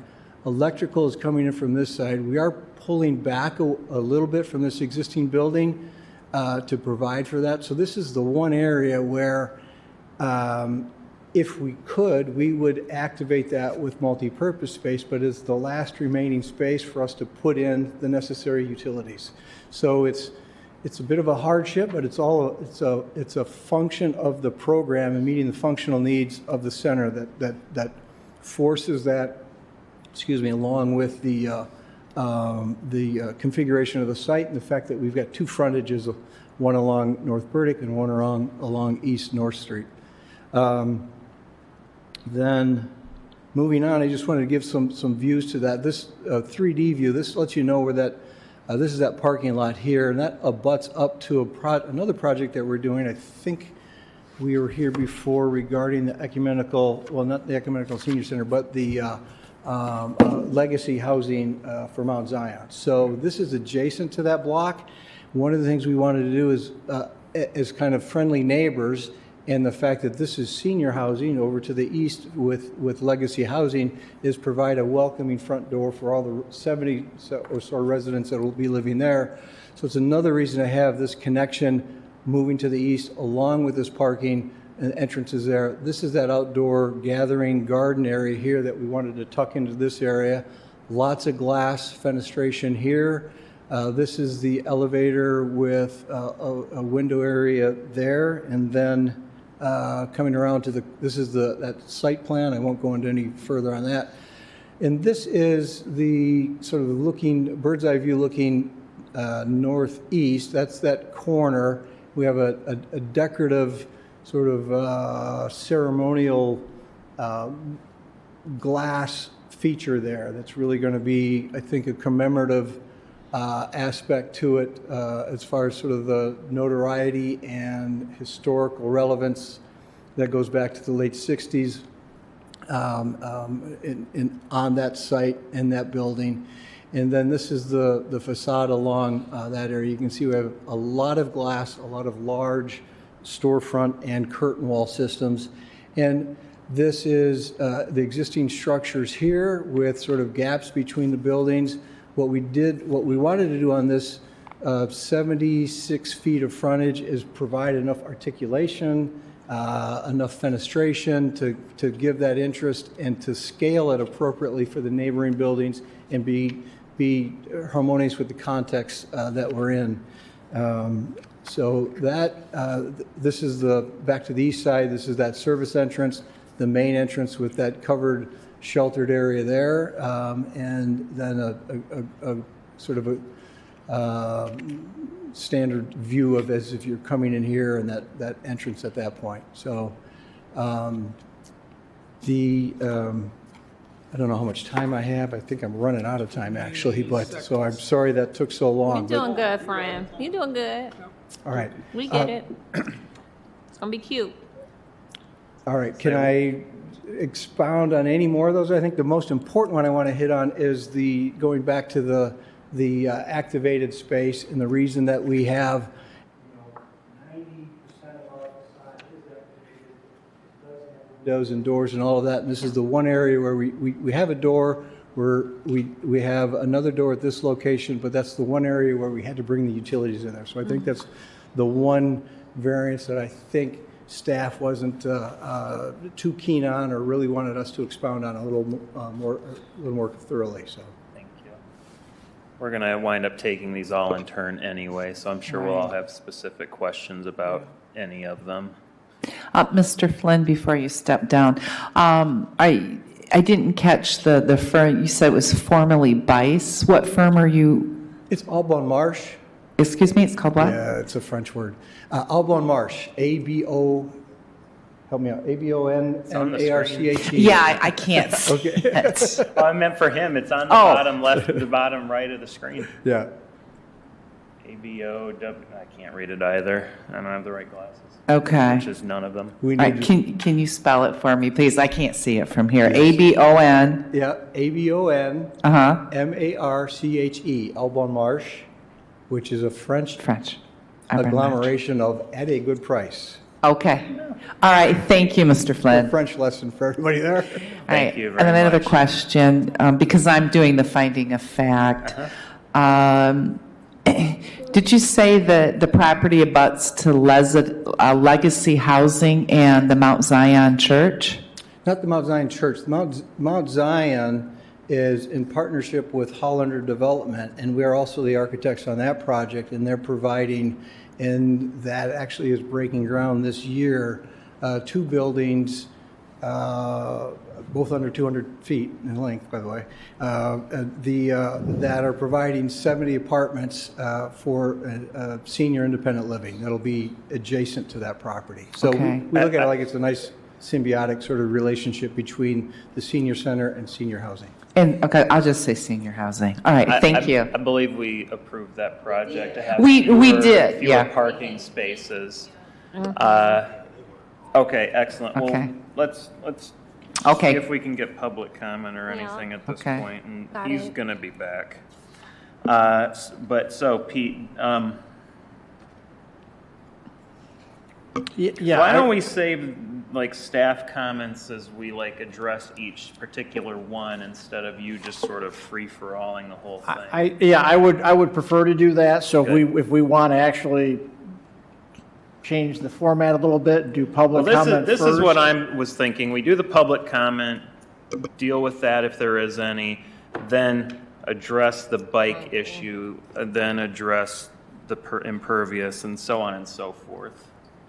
And then we can take a little more comment from. So Beth's going to have to do a weird finding of fact that we start building onto later, but you know. The finding of fact doesn't have to be hyper specific, I suppose. So, yeah, there's nobody else in the room who's going to speak in favor or against, so I guess let's just see if there's any call-ins. Okay.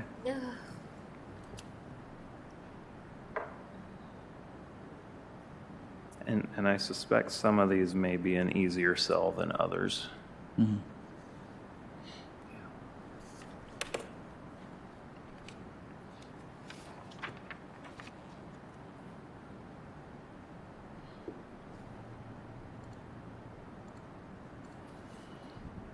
Okay, and the line is open. And we have no waiting calls for this. Excellent. Thank you very much. Do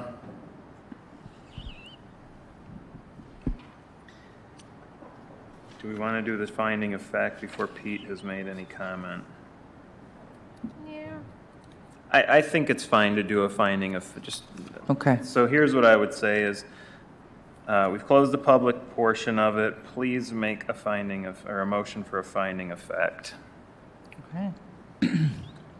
I move that the finding of facts for 702 North Burdick Street shall include all information included in the notice of public hearing dated January 29th, 2025, and the agenda packet staff provided for this request. 46 notices of public hearing were sent and 0 responses were received. Mr. Michael Flynn with a Bondmark architect firm spoke to the regards to the senior center, their daily operations and the concerns with the mobility regarding the corner lot, the shape, concerns with transportation, the vehicles, wanting to maintain a barrier-free type of situations for their guests, the concerns with goods and services, for example, Meals on Wheels, pickup and drop-off deliveries. The northern tier of the property is dedicated to the back of the house operation and support services. And again, the configuration of all that does create a hardship for the organizations to best serve their residents. They are interested in continuing being good neighbors, and their property abuts up to the legacy of the senior housing. They've got a glass feature, 2-story. 90% of their facade is activated. Let's see. That's all I've got. Thank you. So there was a second on that? No, that's your motion. Is there a second?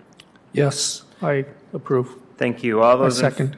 Excellent. Oh, thank you, Gary. All those in favor of approving that specific finding of fact, please say aye. Aye. Aye. Any opposed? No opposed. So the finding of fact is approved. Okay, so to go over it again, this is kind of where I think we should do this. Start with number 1, the bike thing. Comment. Pete can make the comments. Motion to approve the request. Discuss, vote. Same for the other Great. 4 in that order, just to kind of keep it as orderly as possible. Yes, I know it's somewhat unusual, but that maybe is the way to do it. Otherwise, this will just turn into a mess. So with respect to number 1, the dimensional variances about the parking spaces for bicycles, does staff have any comment? Yes, thank you, Board Chair. And also, I like this format, because if there are questions raised about, particularly about bike parking, you can bring the app. Yes. Talk just about bike parking. So just, in general, and this, looking at the review criteria, under the special circumstances, staff had highlighted that this falls under the assembly category under the parking table, which doesn't align well with the senior community center use because it requires so many bike parking spaces. And then as far as, did the applicant, create this situation, it's really the way the structure of the zoning ordinance and the way we've laid out the table for bike parking that puts a facility like this, as well as a church or school in that assembly category, or theater also would be another example. And, looking at, is this the minimum action? The staff did feel this was, the minimum action that wasn't contrary to the public interest, specifically because there are other modes of transportation being provided for patrons. The shuttle service was mentioned, the specific parking space for that shuttle bus to come and go, or shuttle van to come and go from the site frequently, is not something that most community service facilities have. So, and there is bike parking. They are providing 6 bike parking spaces where the ordinance says 16 should be provided. So this, so there is still bike parking for employees and patrons that might bike. What this variance reduction does is it actually reduces the amount of impervious surface, which is one of the other variances that the redevelopment of this site was, that was difficult to align with. But since a bike parking space is a 2-foot by 6-foot area, when you times that by 10, it's a lot of solid surface. So those are my general comments related to the bike parking variance request and the alignment with the review criteria. Would somebody make a motion to improve the request with respect to the bicycle spaces? I make a motion to approve the dimensional variance from Chapter 57.3A to authorize 6 bicycle parking spaces where 16 are required based on the maximum occupancy. Thank you. Do we have a second? I second that motion. Excellent. Then we may discuss. I don't know that I necessarily need to hear any more from the applicant on it. I'm thinking back to we approved fewer bike spaces for the arena because, at least in my mind, it wasn't going to be a facility that was going to need a whole lot of bike parking anyway because of the nature of it. The nature of this particular facility for me isn't probably going to lend itself to a whole lot of bike usage. So reducing that amount is perfectly acceptable to me, as well as you get the added, you at least aren't going to make more impervious coverage, which may cause you downstream problems anyway. That's all I need to say on that. That's why I'm going to vote in favor. But if anybody wants to ask the applicant or anybody else questions, they are obviously free to. Otherwise, we can take the vote. Take the vote, Pete. The vote is on, the motion is to approve the variance with respect to the bicycle parking spaces. Yes, correct. And this is a reduction of 10 bike parking spaces. Yes. And we'll start at the far end of the dais with Vanden Hamburg. Yes. Wark. Yes. Holer. I'm yes. Harrington. Yes. McReynolds. Yes. Hahn. Yes. I believe that carries 6-0. That dimensional variance is approved. Moving on to number 2, which is the impervious coverage. Does staff wish to make any comments on that?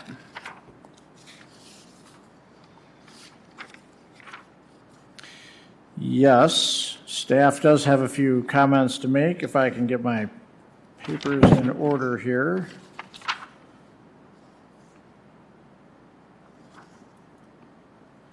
So, so special circumstances, the redevelopment of this site, so the site is currently at 89.6% impervious cover.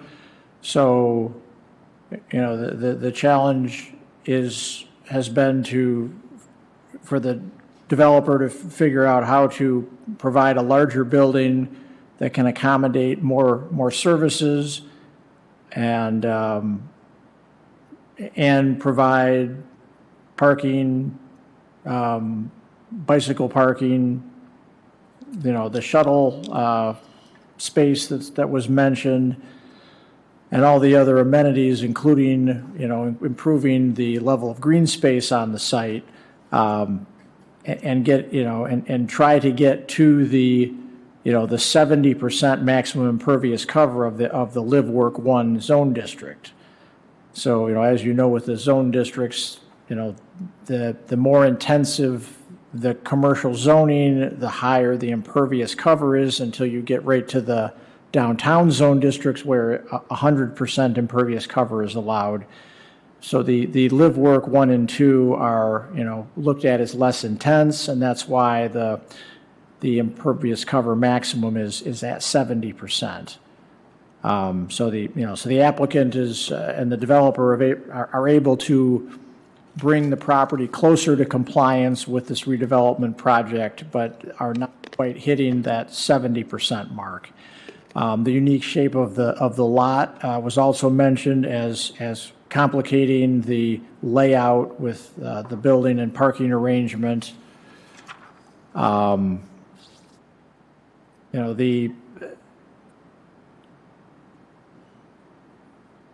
Really it is viewed as the minimum action that will allow for the redevelopment and provide the upgrades to the site to make it more functional for offering the senior services that are planned. And it is, like again, I mentioned, it's bringing it closer to conformance with the ordinance for that Live Work 1 zone of 70% impervious cover. So, and lastly, the stormwater management currently is very antiquated, and that is one thing the city is really focused on, is upgrading stormwater management, throughout our commercialized areas, and this redevelopment project will completely revamp the stormwater management for this particular site. Thank you. Thank you. Before I ask for a motion to approve the request, will you put the initial sort of layout with your colored squares thing back up? Thank you. It was one of your first slides. Would somebody care to make a motion to approve the request? That's the one. Thank you.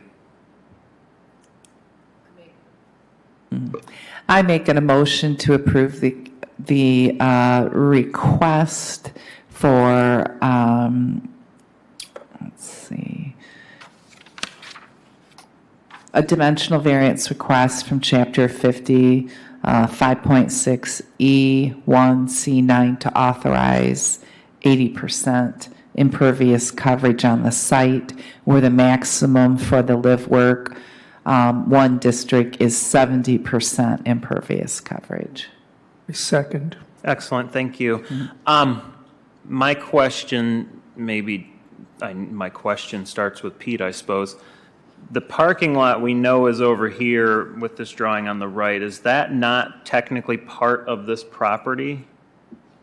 It is part of the property. This layout you're looking at was specifically focused on showing the usage of the floor space in the building, so it doesn't show both sides of the parking lot. It just shows the west side, and the maneuvering lane, but it doesn't show the east side. So that would be in the packet. It would show that entire layout. I didn't print out all those pages. They're here somewhere though. Because my question is, what would we have to lose to get to 70%? And that may be a question somebody else has too, like from the whole property. And maybe Mr. Flynn can answer that. What amount of something would have to go away somewhere to accommodate it? Right. So it's finding that Goldilocks zone right between impervious and parking and all of that. So in essence, what we would have to do to hit that mark would be to eliminate basically 4 parking spaces. And it's already critical that we have close, convenient parking. So one way to meet it would be to eliminate 4 parking spaces. Another way to meet it might be, if these are not things we're recommending, but another one would be this outdoor gathering area is paving. It's a pervious paving system, so it will let water hit it and percolate into the ground. And this whole thing will be, this area here will be lined with raised planter beds. I don't know if that went into the calculations or if you can even use that as calculation, but this will have planter beds in there and some landscaping.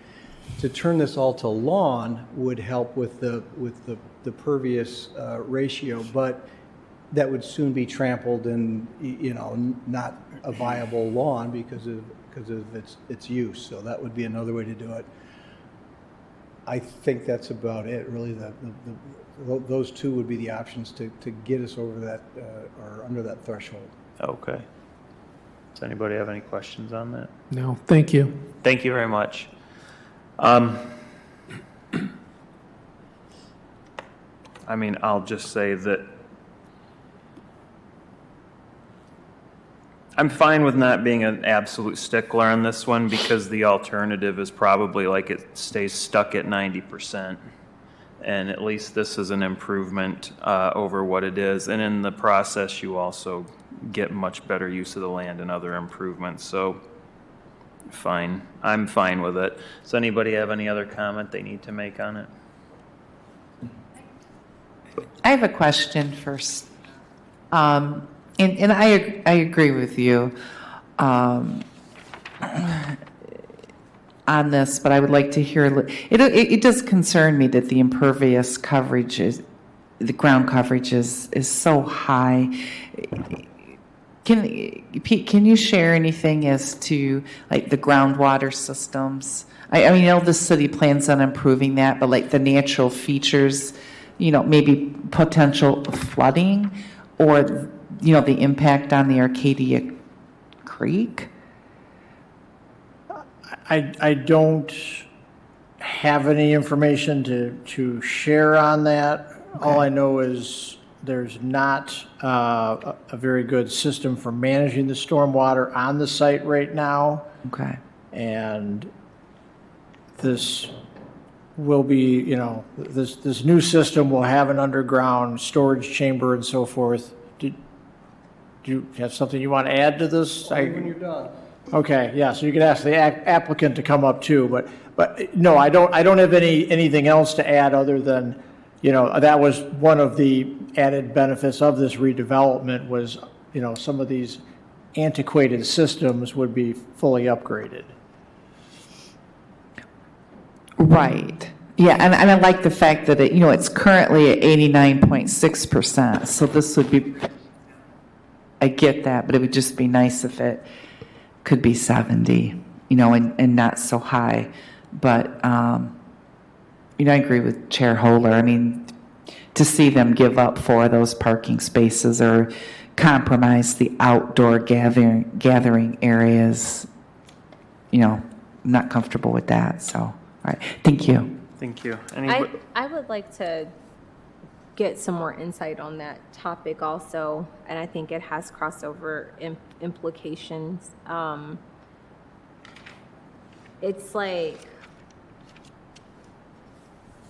the cumulative impact of development somehow. So this,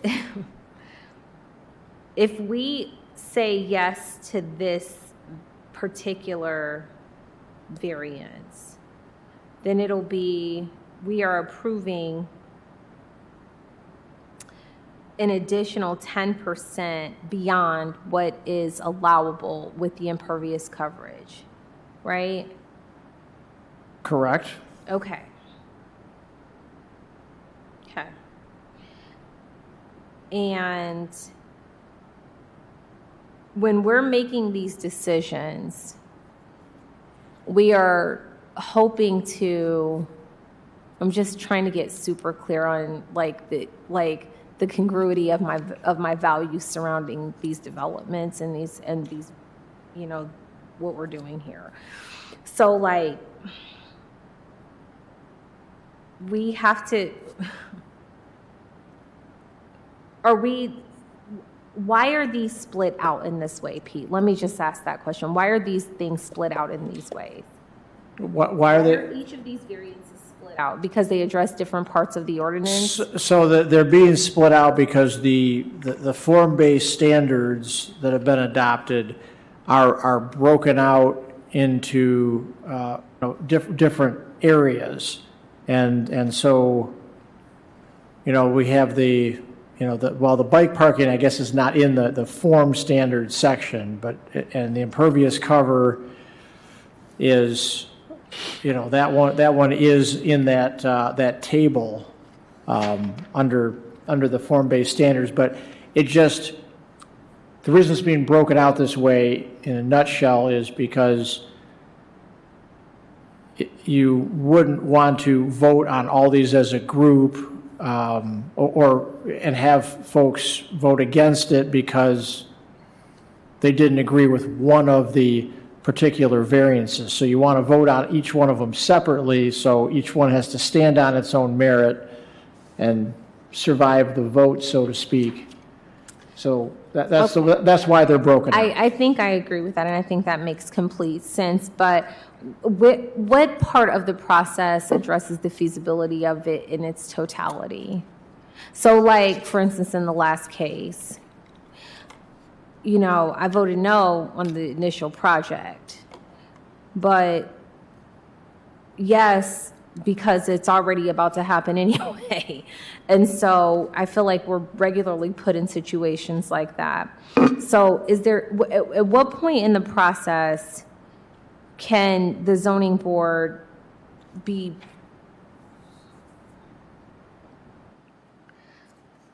I just feel like this constricts my ability to make sound choices. I don't know the way that this process. Well, I don't want to say it's like, putting, looking at this, like you're in a tunnel, but yeah, when we look at this request, the focus again is bicycle parking. So, so we're putting on blinders and blocking out, the periphery stuff and saying for bike parking, how does that, how does this variance request, fit the application? Looking at the property, the senior services type uses being offered on the property and so forth. And I think what's, I understand where you're coming from, which is great because you're always looking at the wider scope and the bigger picture, but it also at the same time, can, make it harder to look at the granular elements of, bike parking, for example. Okay. Let's move forward. Thank you. So I think we're ready to vote on the impervious coverage. If the motion is to approve number 2, the dimensional variance to authorize 80% impervious coverage. Would you take the vote? And we'll start with Ms. Hahn. We'll start on this end. Yes.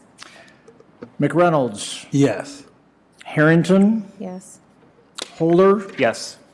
Wark. Yes. Vanden Hamburg. Yes. Excellent. I count 6 in favor, clearly none against, so that variance is approved. Number 3 is about the entrance door on the street facing facade along North Burdick Street. They want one less. Would you care to comment on that one, Pete? I would love to comment on that one. Related to the entrance door requirement, so it's one entry door per 60 feet of street-facing facade. This facade facing North Burdick Street has 120 feet, requiring 2 doors. Now, the facade does have 2 doors. However, one of them goes to a utility room, so it does not access the usable space in the building. It simply goes into the utility room where the water service comes in and the gas service. And because of that, that particular door does not count towards one of the 2, quote, entrance doors required for that frontage. And just as additional background, part of the reason that all these doors are being required is not only for the current use of the building and hopefully more activation of the street-facing facade of the building with, people going in and out, goods and services being exchanged, but also for future reuse of the building to have additional entry doors where this could accommodate, multiple tenants. So, that's kind of the backdrop on that. But, the entry door situation is, technically there are two doors shown. However, one of them doesn't, meet the criteria as as an actual, entry door and ingress, egress for the, the main usable space in the building. Thank you. Thank you. Would somebody make a motion to approve this request?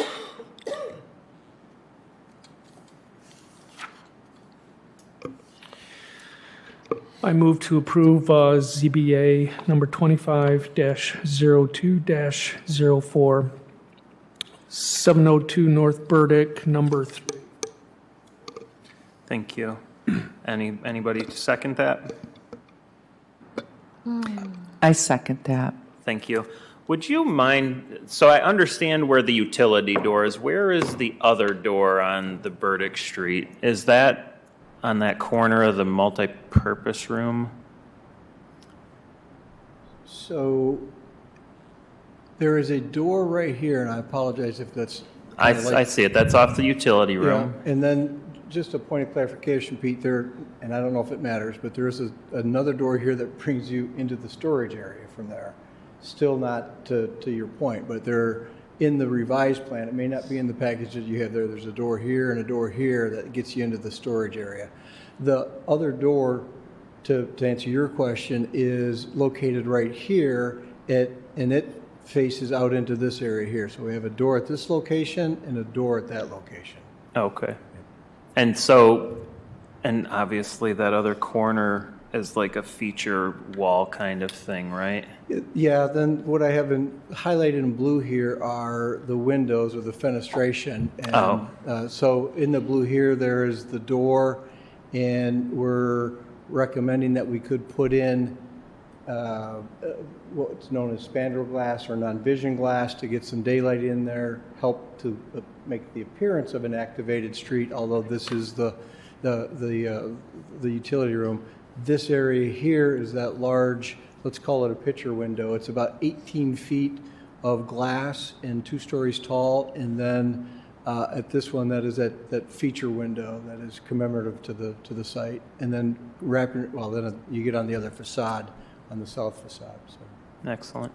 Does anybody else have any questions for him? I have a question for Pete. Thank you. Thank you. The 2 entrances that are required, does that have anything to do with safety issues, or?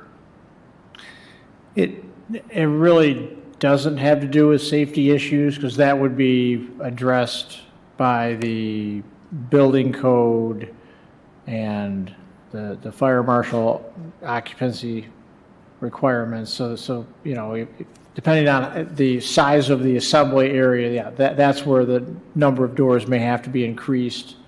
Okay. To meet those codes. This is just based on the form standards.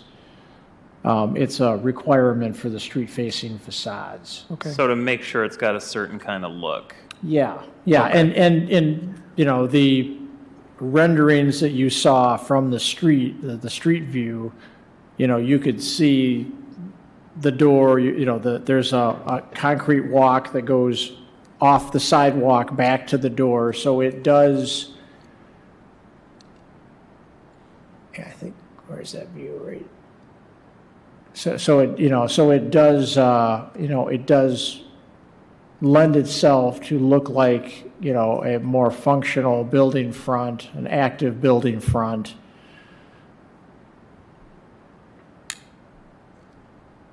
And I think was there some green space in there also? To the left of the door? Yeah, there'll be some green space here. There's a gateway. We pulled the building back from this one, so it's no longer a zero lot line to allow some utilities in there. There'll be a secured gate here.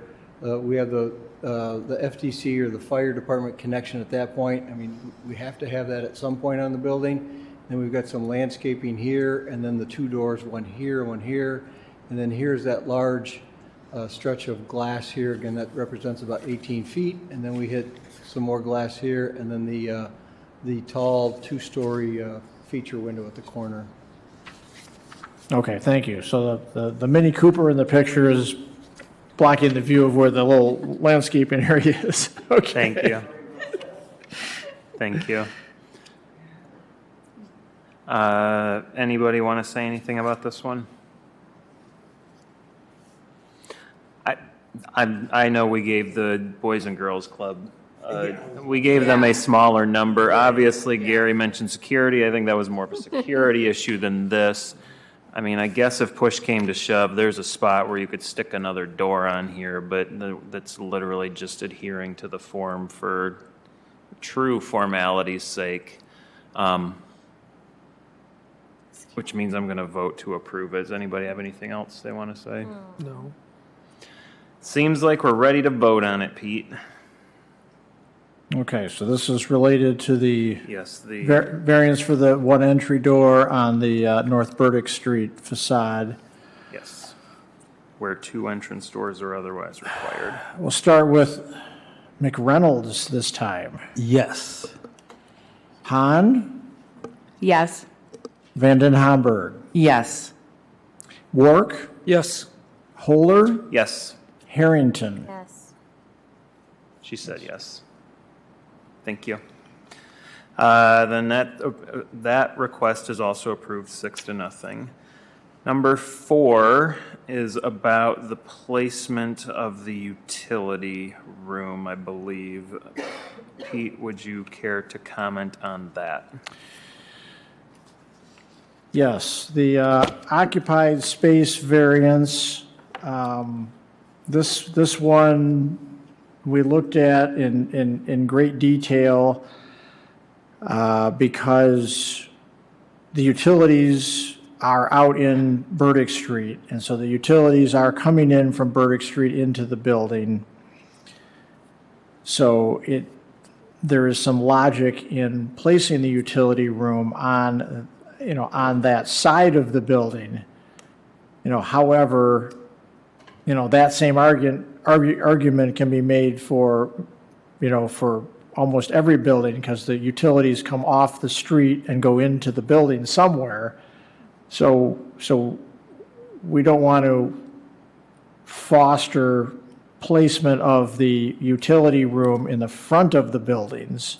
So that couldn't be used as as the only foothold for approving a variance. And it definitely didn't help staff as far as being able to support this. Because there is the ability to change the floor plan around and shift the location of the utility room outside of that occupied space, which is the first 15 feet inside the building.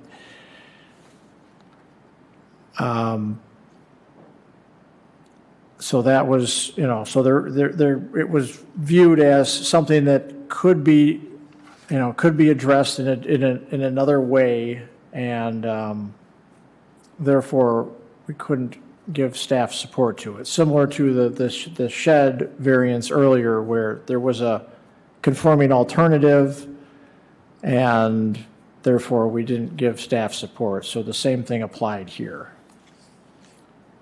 Thank you. Would somebody make a motion to approve this request?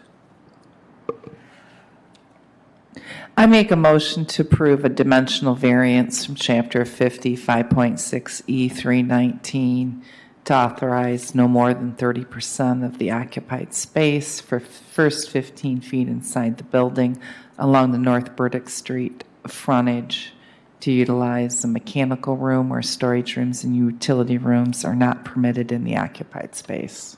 Second. Thank you. So we can discuss. My question and that I have on this one for you, Pete, and this is one we've talked about before on other properties.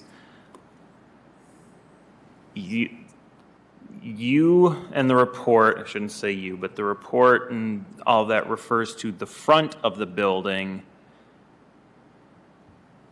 Could there not be multiple fronts of this building if we're just basing it on this street and this street?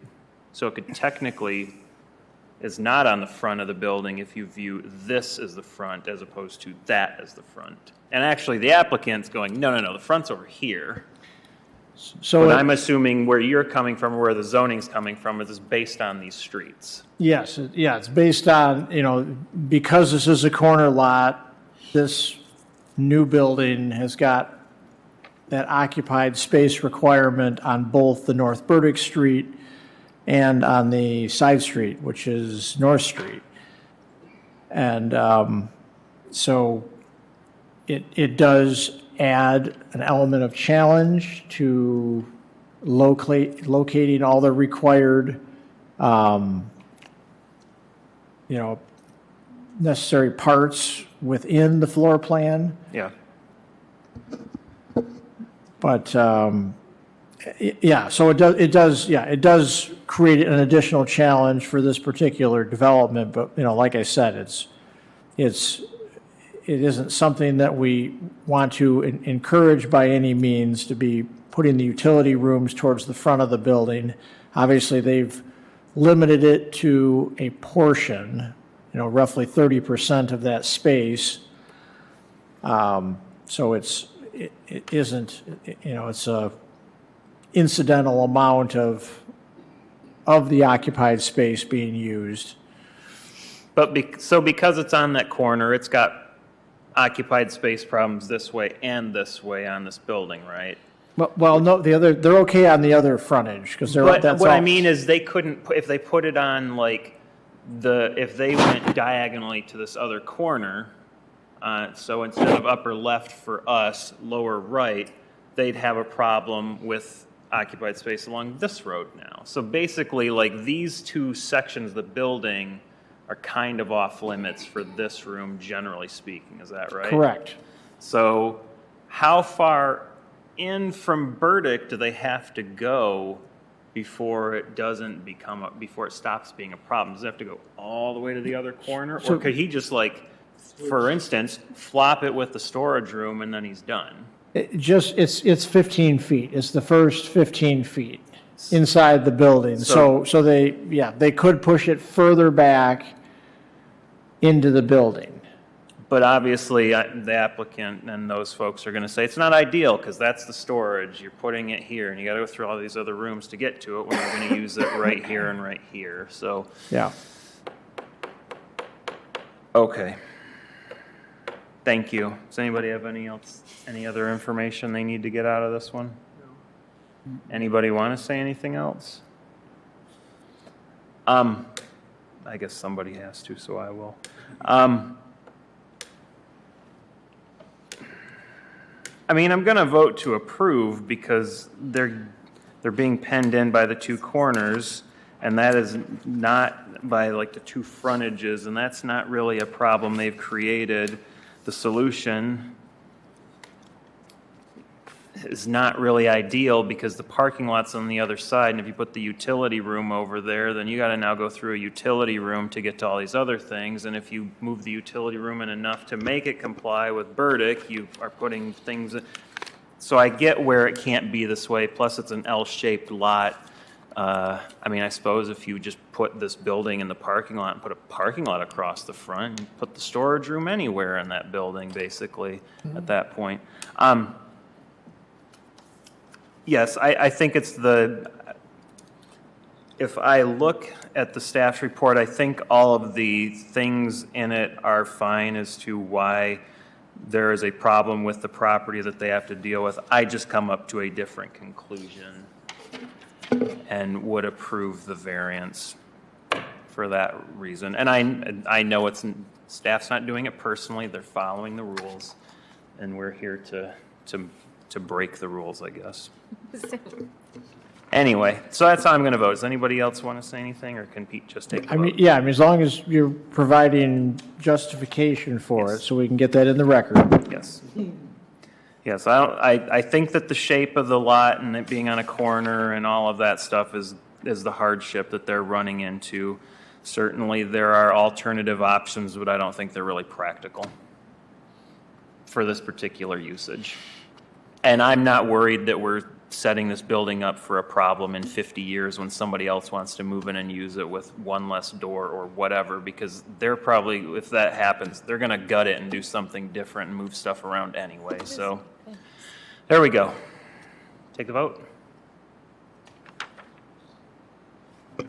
Turn my mic on here. Okay, so this is a vote for the variance related to the occupied space. Yes. And as it is stated, It's a vote to authorize no more than 30% of the occupied Yes. space. A variance from that along the North Burdick. It's for the utility yes. mechanical room. Yes. So it is, yes, so it is a limited variance of up to 30% for that North Burdick Street frontage of occupied space. And we will start with Hahn for this round. Yes. McReynolds, Yes. Harrington, Yes. Polar, Yes. Work, Yes. and Hamburg. Yes. That carries 6-0 as well. Thank you very much. All of your requests have been approved. We get a little less feisty as the meetings go on and we get tired. You have a good night. Well, we love the ecumenical center. Yes. Thank you. Thank you. Aye. I know we need to deal with election of officers on the agenda. I'm going to say we're going to table the annual report till the next meeting because there's also, Remy asked a question of me of, and we talked about this with Robert's Rules of Order. So, and I think I remember it correctly, which is you can ask for a revote if you were on the winning side. Okay. Under Robert's Rules of Order. Correct. Okay. And bylaws. And bylaws. So then the question was, because she asked, Yes. what can we revote something? Yes, you can ask for a revote if you voted with the winning side. Is it a revote or can she change her vote? Changing her vote will affect the outcome, I think, of the one that she's thinking about. There is a time limit, of course. I believe you said there's like 2 weeks or 10 days, something like that. Well, I could do it today. Under the bylaws. I'm just saying that in general, if you go home and you have like second thoughts over it, then there can be a call for a revote. So let's address the revote since we're all sitting here. Yep. Ms. Harrington. Do you want me to read the reconsideration? Yes, that would be a good thing, so we're all up to speed on it. So this comes out of the Rules of Procedure for the Zoning Board of Appeals, Section 8.1, called Reconsideration. Following any decision adopted by the Zoning Board of Appeals, a member who either voted with the prevailing side or did not vote may make a motion to reconsider at any time during the same meeting or within 10 days after the meeting. The member making a motion to reconsider after the meeting shall submit the motion in writing with the stated reasons to support the motion, and that shall further deliver the motion to the recording secretary, city staff, and the primary administrative support to the ZBA and other ZBA members who are present. So basically relaying that written information to everybody. Any member may second the motion, and if the motion is made after the meeting, the second shall also be made in writing and delivered to this in the same manner as the motion. The decision on the motion shall occur at the next regularly scheduled meeting. No decision shall be reconsidered more than once, nor shall a vote to reconsider be reconsidered. The applicant or aggrieved person who originally appealed the ZBA shall be given notice if a motion of reconsideration is made and filed. So she can make an oral motion now, assuming she was on the winning side or wasn't here to vote. She can make a motion to reconsider. Somebody can second it. You need to put it in writing to city staff soon, and then we take the vote in a month. Is that what I kind of boiled down out of there at the next meeting? And Can I motion now? I believe I heard that you can make an oral motion now and You- get a second, but you definitely have Yes. to follow it up with a If- written. Yeah, and if it has to be seconded, otherwise it just remains. So I guess as a dies. a preliminary, which of the ones are you going to motion for reconsideration? Okay, I would like to, So that I just have Pete make sure that you are on the winning side or the approving side of that. So so that you can actually do it. Because if it's the one where I voted no on, I can't call for reconsideration. But I think. yes, so it's the one. I'd like to make a motion for ZBA number 25-01-03, 3607, 36. Hold on. It's the West Michigan Avenue one. Correct. Oh, okay, got it. And that was approved, and I believe she voted. I voted in favor. Yes, and it passed. And it passed. And I'd like to reconsider that because I have taken a different position. So she's making a Which is motion for consistent with my last one. reconsideration. Yes, And yes. since she was on the winning side, she can do that. I did not limit the second to anybody from the winning side, which means I can second that motion because I was on the bad side of that vote. I'm going to raise a point of order here. We don't have the applicant in the room anymore. This is true, but we can't vote on it tonight. Notify. Oh, it would just, okay, it would be for the next meeting, for okay. the next one. Gotcha. So, but she's got to make sure and put that in writing. I think you said you got to put your reasons in there. Okay. Do I send it to the entire board? I would say just send it to me and I will circulate And it I to the think board and Shelby, our recording secretary. And I think that I heard because it's motion and seconded tonight, I don't have to put in writing my second. It's on the record here, but if it's needed, I can do that too. Okay. And then that will go on the agenda for next month's meeting. Thank you for asking that. Thank you for clarifying, Charlie. Thank you. Thank you for reading that out of the bylaws, Pete. So as I said, we're going to table the annual report till next month because it's like 10 o'clock, but we definitely have to vote on officers, and then Gary might have something else you wanted to say. So, officers, does anybody want to make a motion? What do we need to do? Somebody want to make does anybody else want to be the chair, vice chair, secretary than the current three that are up here? No. Oh, Gary's already the vice chair. Well, I don't want to be the chair, that's for sure. So if nobody's really hot and heavy to get into one of these seats, just somebody make a motion. What's the appropriate motion? How's it worded? I mean, yeah, if there isn't any other nominees, and you don't have to be bashful, it's okay. I mean, Joe is like opening it up here for anybody to speak. But if there isn't any other nominees, then somebody can just make a motion, to reelect the current slate of officers for the 2025 year, and then we just need a second and a voice vote. Okay. All right, I make a motion to continue with the current elected officers for the Zoning Board of Appeals for 2025. Second. Excellent. All those in favor? Aye. Aye. All opposed? None. Excellent. Then we will be adjourned. Thank you. I have a question. Oh, sorry. Gary did have a question. So, I guess I'd like to know why you wanted to change your vote. Sure. I have been thinking about the congruity of my choices over the course of the time that I've been on the ZBA.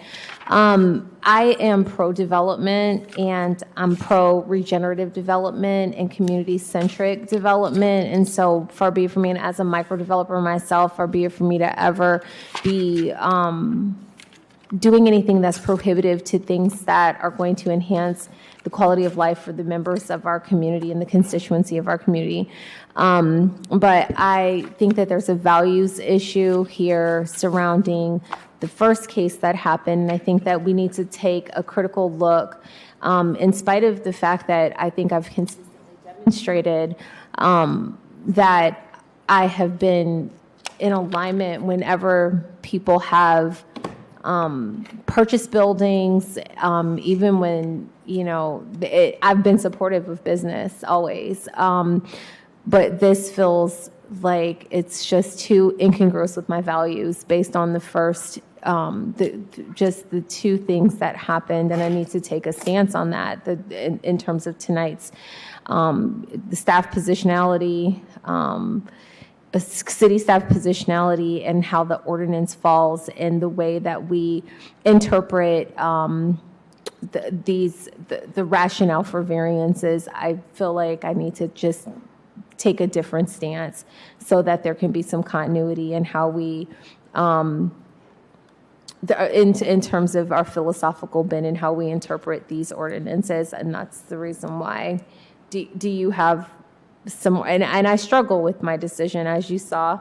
If you have some more, I wish we could have had more discussion about that. But I think that one of the things that I would like to say also, Gary, is that I think that I can appreciate the iterative nature of having to come before the ZBA because developments are progressive, but I also think that there's a process handling thing here that needs to happen, where if you have like a project, you need to bring all of it at one time. I think there's something with that. I don't know. I don't have it all figured out, but that's why I need to take my time to reconsider my decition. And obviously at the next meeting, we will have more time to discuss this. How does that land? And I wish that, how do you feel about that? And, I understand. Do you understand? Yeah. Okay. Because I would love to have had more, conversation with all of my colleagues here and city staff and with the city attorney, to be able to arrive at a decision that was judicious and fair and reflective of our values. Again, I'm not saying anything. I do have a strong positionality regularly, but I'm not coming against city staff. I just, or anybody else for that matter. I think that we all have good hearts and want the best for our city. I'm not trying to create some type of a divisive. It's just not what I'm trying to do. I'm not trying to fight. I'm not trying to do any of that. But I do think that there are some selective enforcements in the way that we view individuals versus developers. I think that we need to reapproach that and reassess how we're doing that. Yeah, I think the first case was really tough. Yeah. Really tough. Yeah. Yeah. Does this mean that the notices are going to have to go out to the same radius of people again? Okay. Yeah. I mean, it will be, basically hearing that request again. Okay. Yeah. Well, good. Then we'll see some of the people next time. I just have one quick question before we go. Would it be helpful if we keep the comments more targeted to the review criteria rather than kind of the free-flowing conversation? No, I like our conversation. I'm a person that needs that. Like, I appreciate all of us contributing to the conversation, to the dialogue. That helps me. I appreciate critical thought. I think that, when Mr. Bruggeman came here, I appreciated that. That's another thing that informed my position also, because he's a neighbor, I want to hear everything. And, I'm sorry that this has caused problems, but I do want to reconsider my decision. I would just like to point out that Mr. Bruggeman speculated on every point that he made. He said he doubted this and he doubted that. Okay. That's fair. And we will He did not present facts. We'll, okay, Ms. Hahn. All right. Let's pin it all for next meeting. Yeah. Because it's 10 o'clock and Alice I is don't not need here anybody for who's watching to know, but Yes. I really got to go to the bathroom. Okay. I am Okay, done. but Speaking for the whole neighborhood that we detest it. We do not detest it. He may detest it, other neighbors may, but it is not. Yeah, thank you. I drive by Yeah. it twice a day, and I was like, oh, please, Alice. this But your is so- discussion does need to be focused on the criteria. Yeah. Getting all the information and getting all the facts and everything, yes, do that. But So you have to focus, particularly in the reconsideration, one or more of you should be going through each one of those criteria and saying why you believe the application meets the criteria or doesn't. Yes, sir. You talk, in terms of the spirit of the, like those 6 criteria? Yeah, those Yes, sir. criteria. Yes, sir.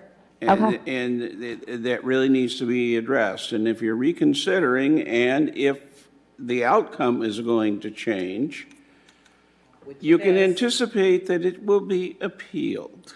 So Charlie So is you saying, want those please criteria make sure and addressed. do all of that so that he's Whichever got way you something go, to defend. address the criteria. And so would you like, when I write it out, would you like me to put my rationale for each of those 6 things? That would be Okay. helpful. Yeah, I can do that. Thank you. I can do that. Thank you. We'll be adjourned then. I'm gonna run. Oh, I know. Oh, I know. Yeah, I know. Yeah, I understand. Oh,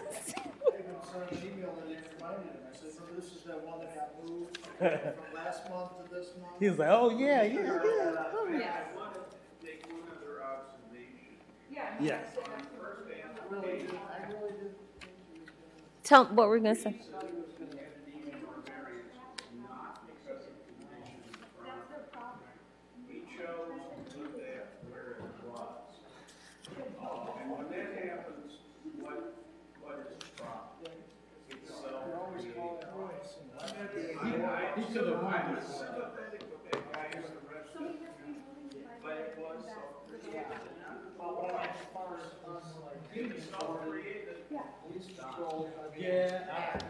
I didn't think about it that way.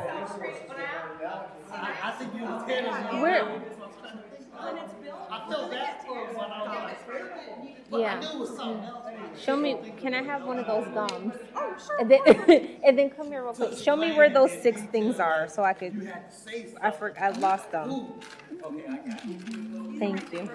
I know they are delicious. Put in there. Thank you, friend. So, here we go. So this was a That's dimensional. not these ones.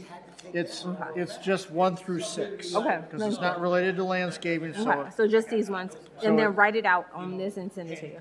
Yeah, so it's 1 through 6. So you're just answering as to, you motion to reconsider based on the following responses to the criteria. Okay, thank you for this one, right?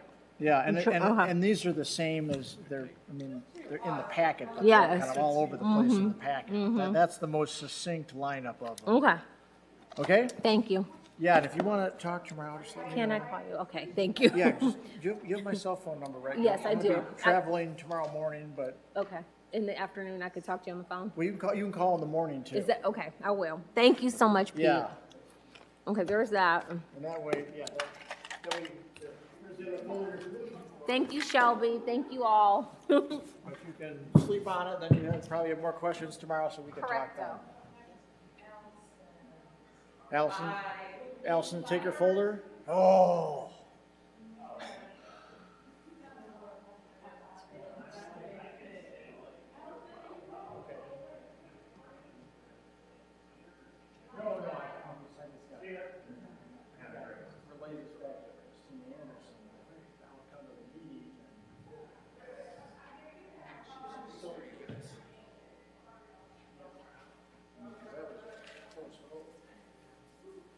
If she changes her vote, that one's gonna fail, because we were 4-2, and that'd make it 3-3. What's that? Somebody's gonna wind up in court. I mean, it is what it is. Yeah, I just, as long as what she comes back with is focused on the building facade. And that's what this request tonight is about. Yes. It's not about the totality of the project. That's true. Yes. She mentioned the fact that the first case was about. I got it. Yeah, and that doesn't. She did not vote the way I expected her to vote based on the way she was talking, honestly, because it sounded like she's like, well, which is why I said, if we're gonna hold this guy to a stricter standard, then a strict standard. We need to hold them to a strict standard. But the one guy, And that it shouldn't be, we shouldn't necessarily be giving them an easier time because it will take care of a problem that we want to make go away. My issue was that he had the same building and it kept going in front of community planning and development. And I think it's a great thing to do that for this project, right? To get rid of that thing, put something useful in there. But from my perspective, I'm just like, you know, they did the zoning this way on purpose. I'm not here to second guess it. Yeah. well, and I was trying to introduce a little bit of, hey, this is something that the staff may need to revisit because we're already allowing apartment buildings that are bigger than Grove that. Street and up, yeah. Because we're allowing them bigger than that, just because they happen to have a coffee shop on the ground floor level, and they qualify as mixed use, so why are we Yeah. dropping the hammer on these guys when they just want to build 235 I apartments? don't know. Get the city commission to fix it. And Yeah. that I mean, we it are solves our working on problem. a package of ordinance amendments, and we could build it in with that, but that's probably 6 months off. Well, we're working on all the administrative stuff that's in chapter 8 that has to do with all the site plan, CBA planning commission. We're just cleaning that up and moving it from appendix A to chapter 50.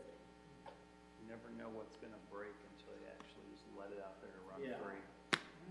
I just don't understand why this needs to break. You know,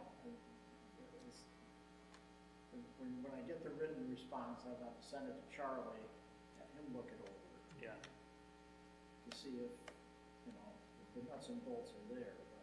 But yeah, I mean, this is, you know, this is different than case number 1 where somebody just did something without checking with the city. That's true. Where this other developer has been working with the city for years trying to pull this project together. And Also every time true. we say, you're gonna need a variance, they're like, okay, you know, we'll get our people on it and we'll put together the paperwork and start going through the review criteria. However, asking doesn't necessarily mean you're getting. Yeah, I mean, and we gave it staff support because staff felt it was, you know, it has merit. And, you know, the irregular shape of the lot, the position of the building way back from the street. I mean, the reason we had that in there is because back in the heyday of Western, they were building these giant vinyl boxes. Yeah. To stuff students in, and there was no architectural features to them. Yeah. And so, you know, with this project,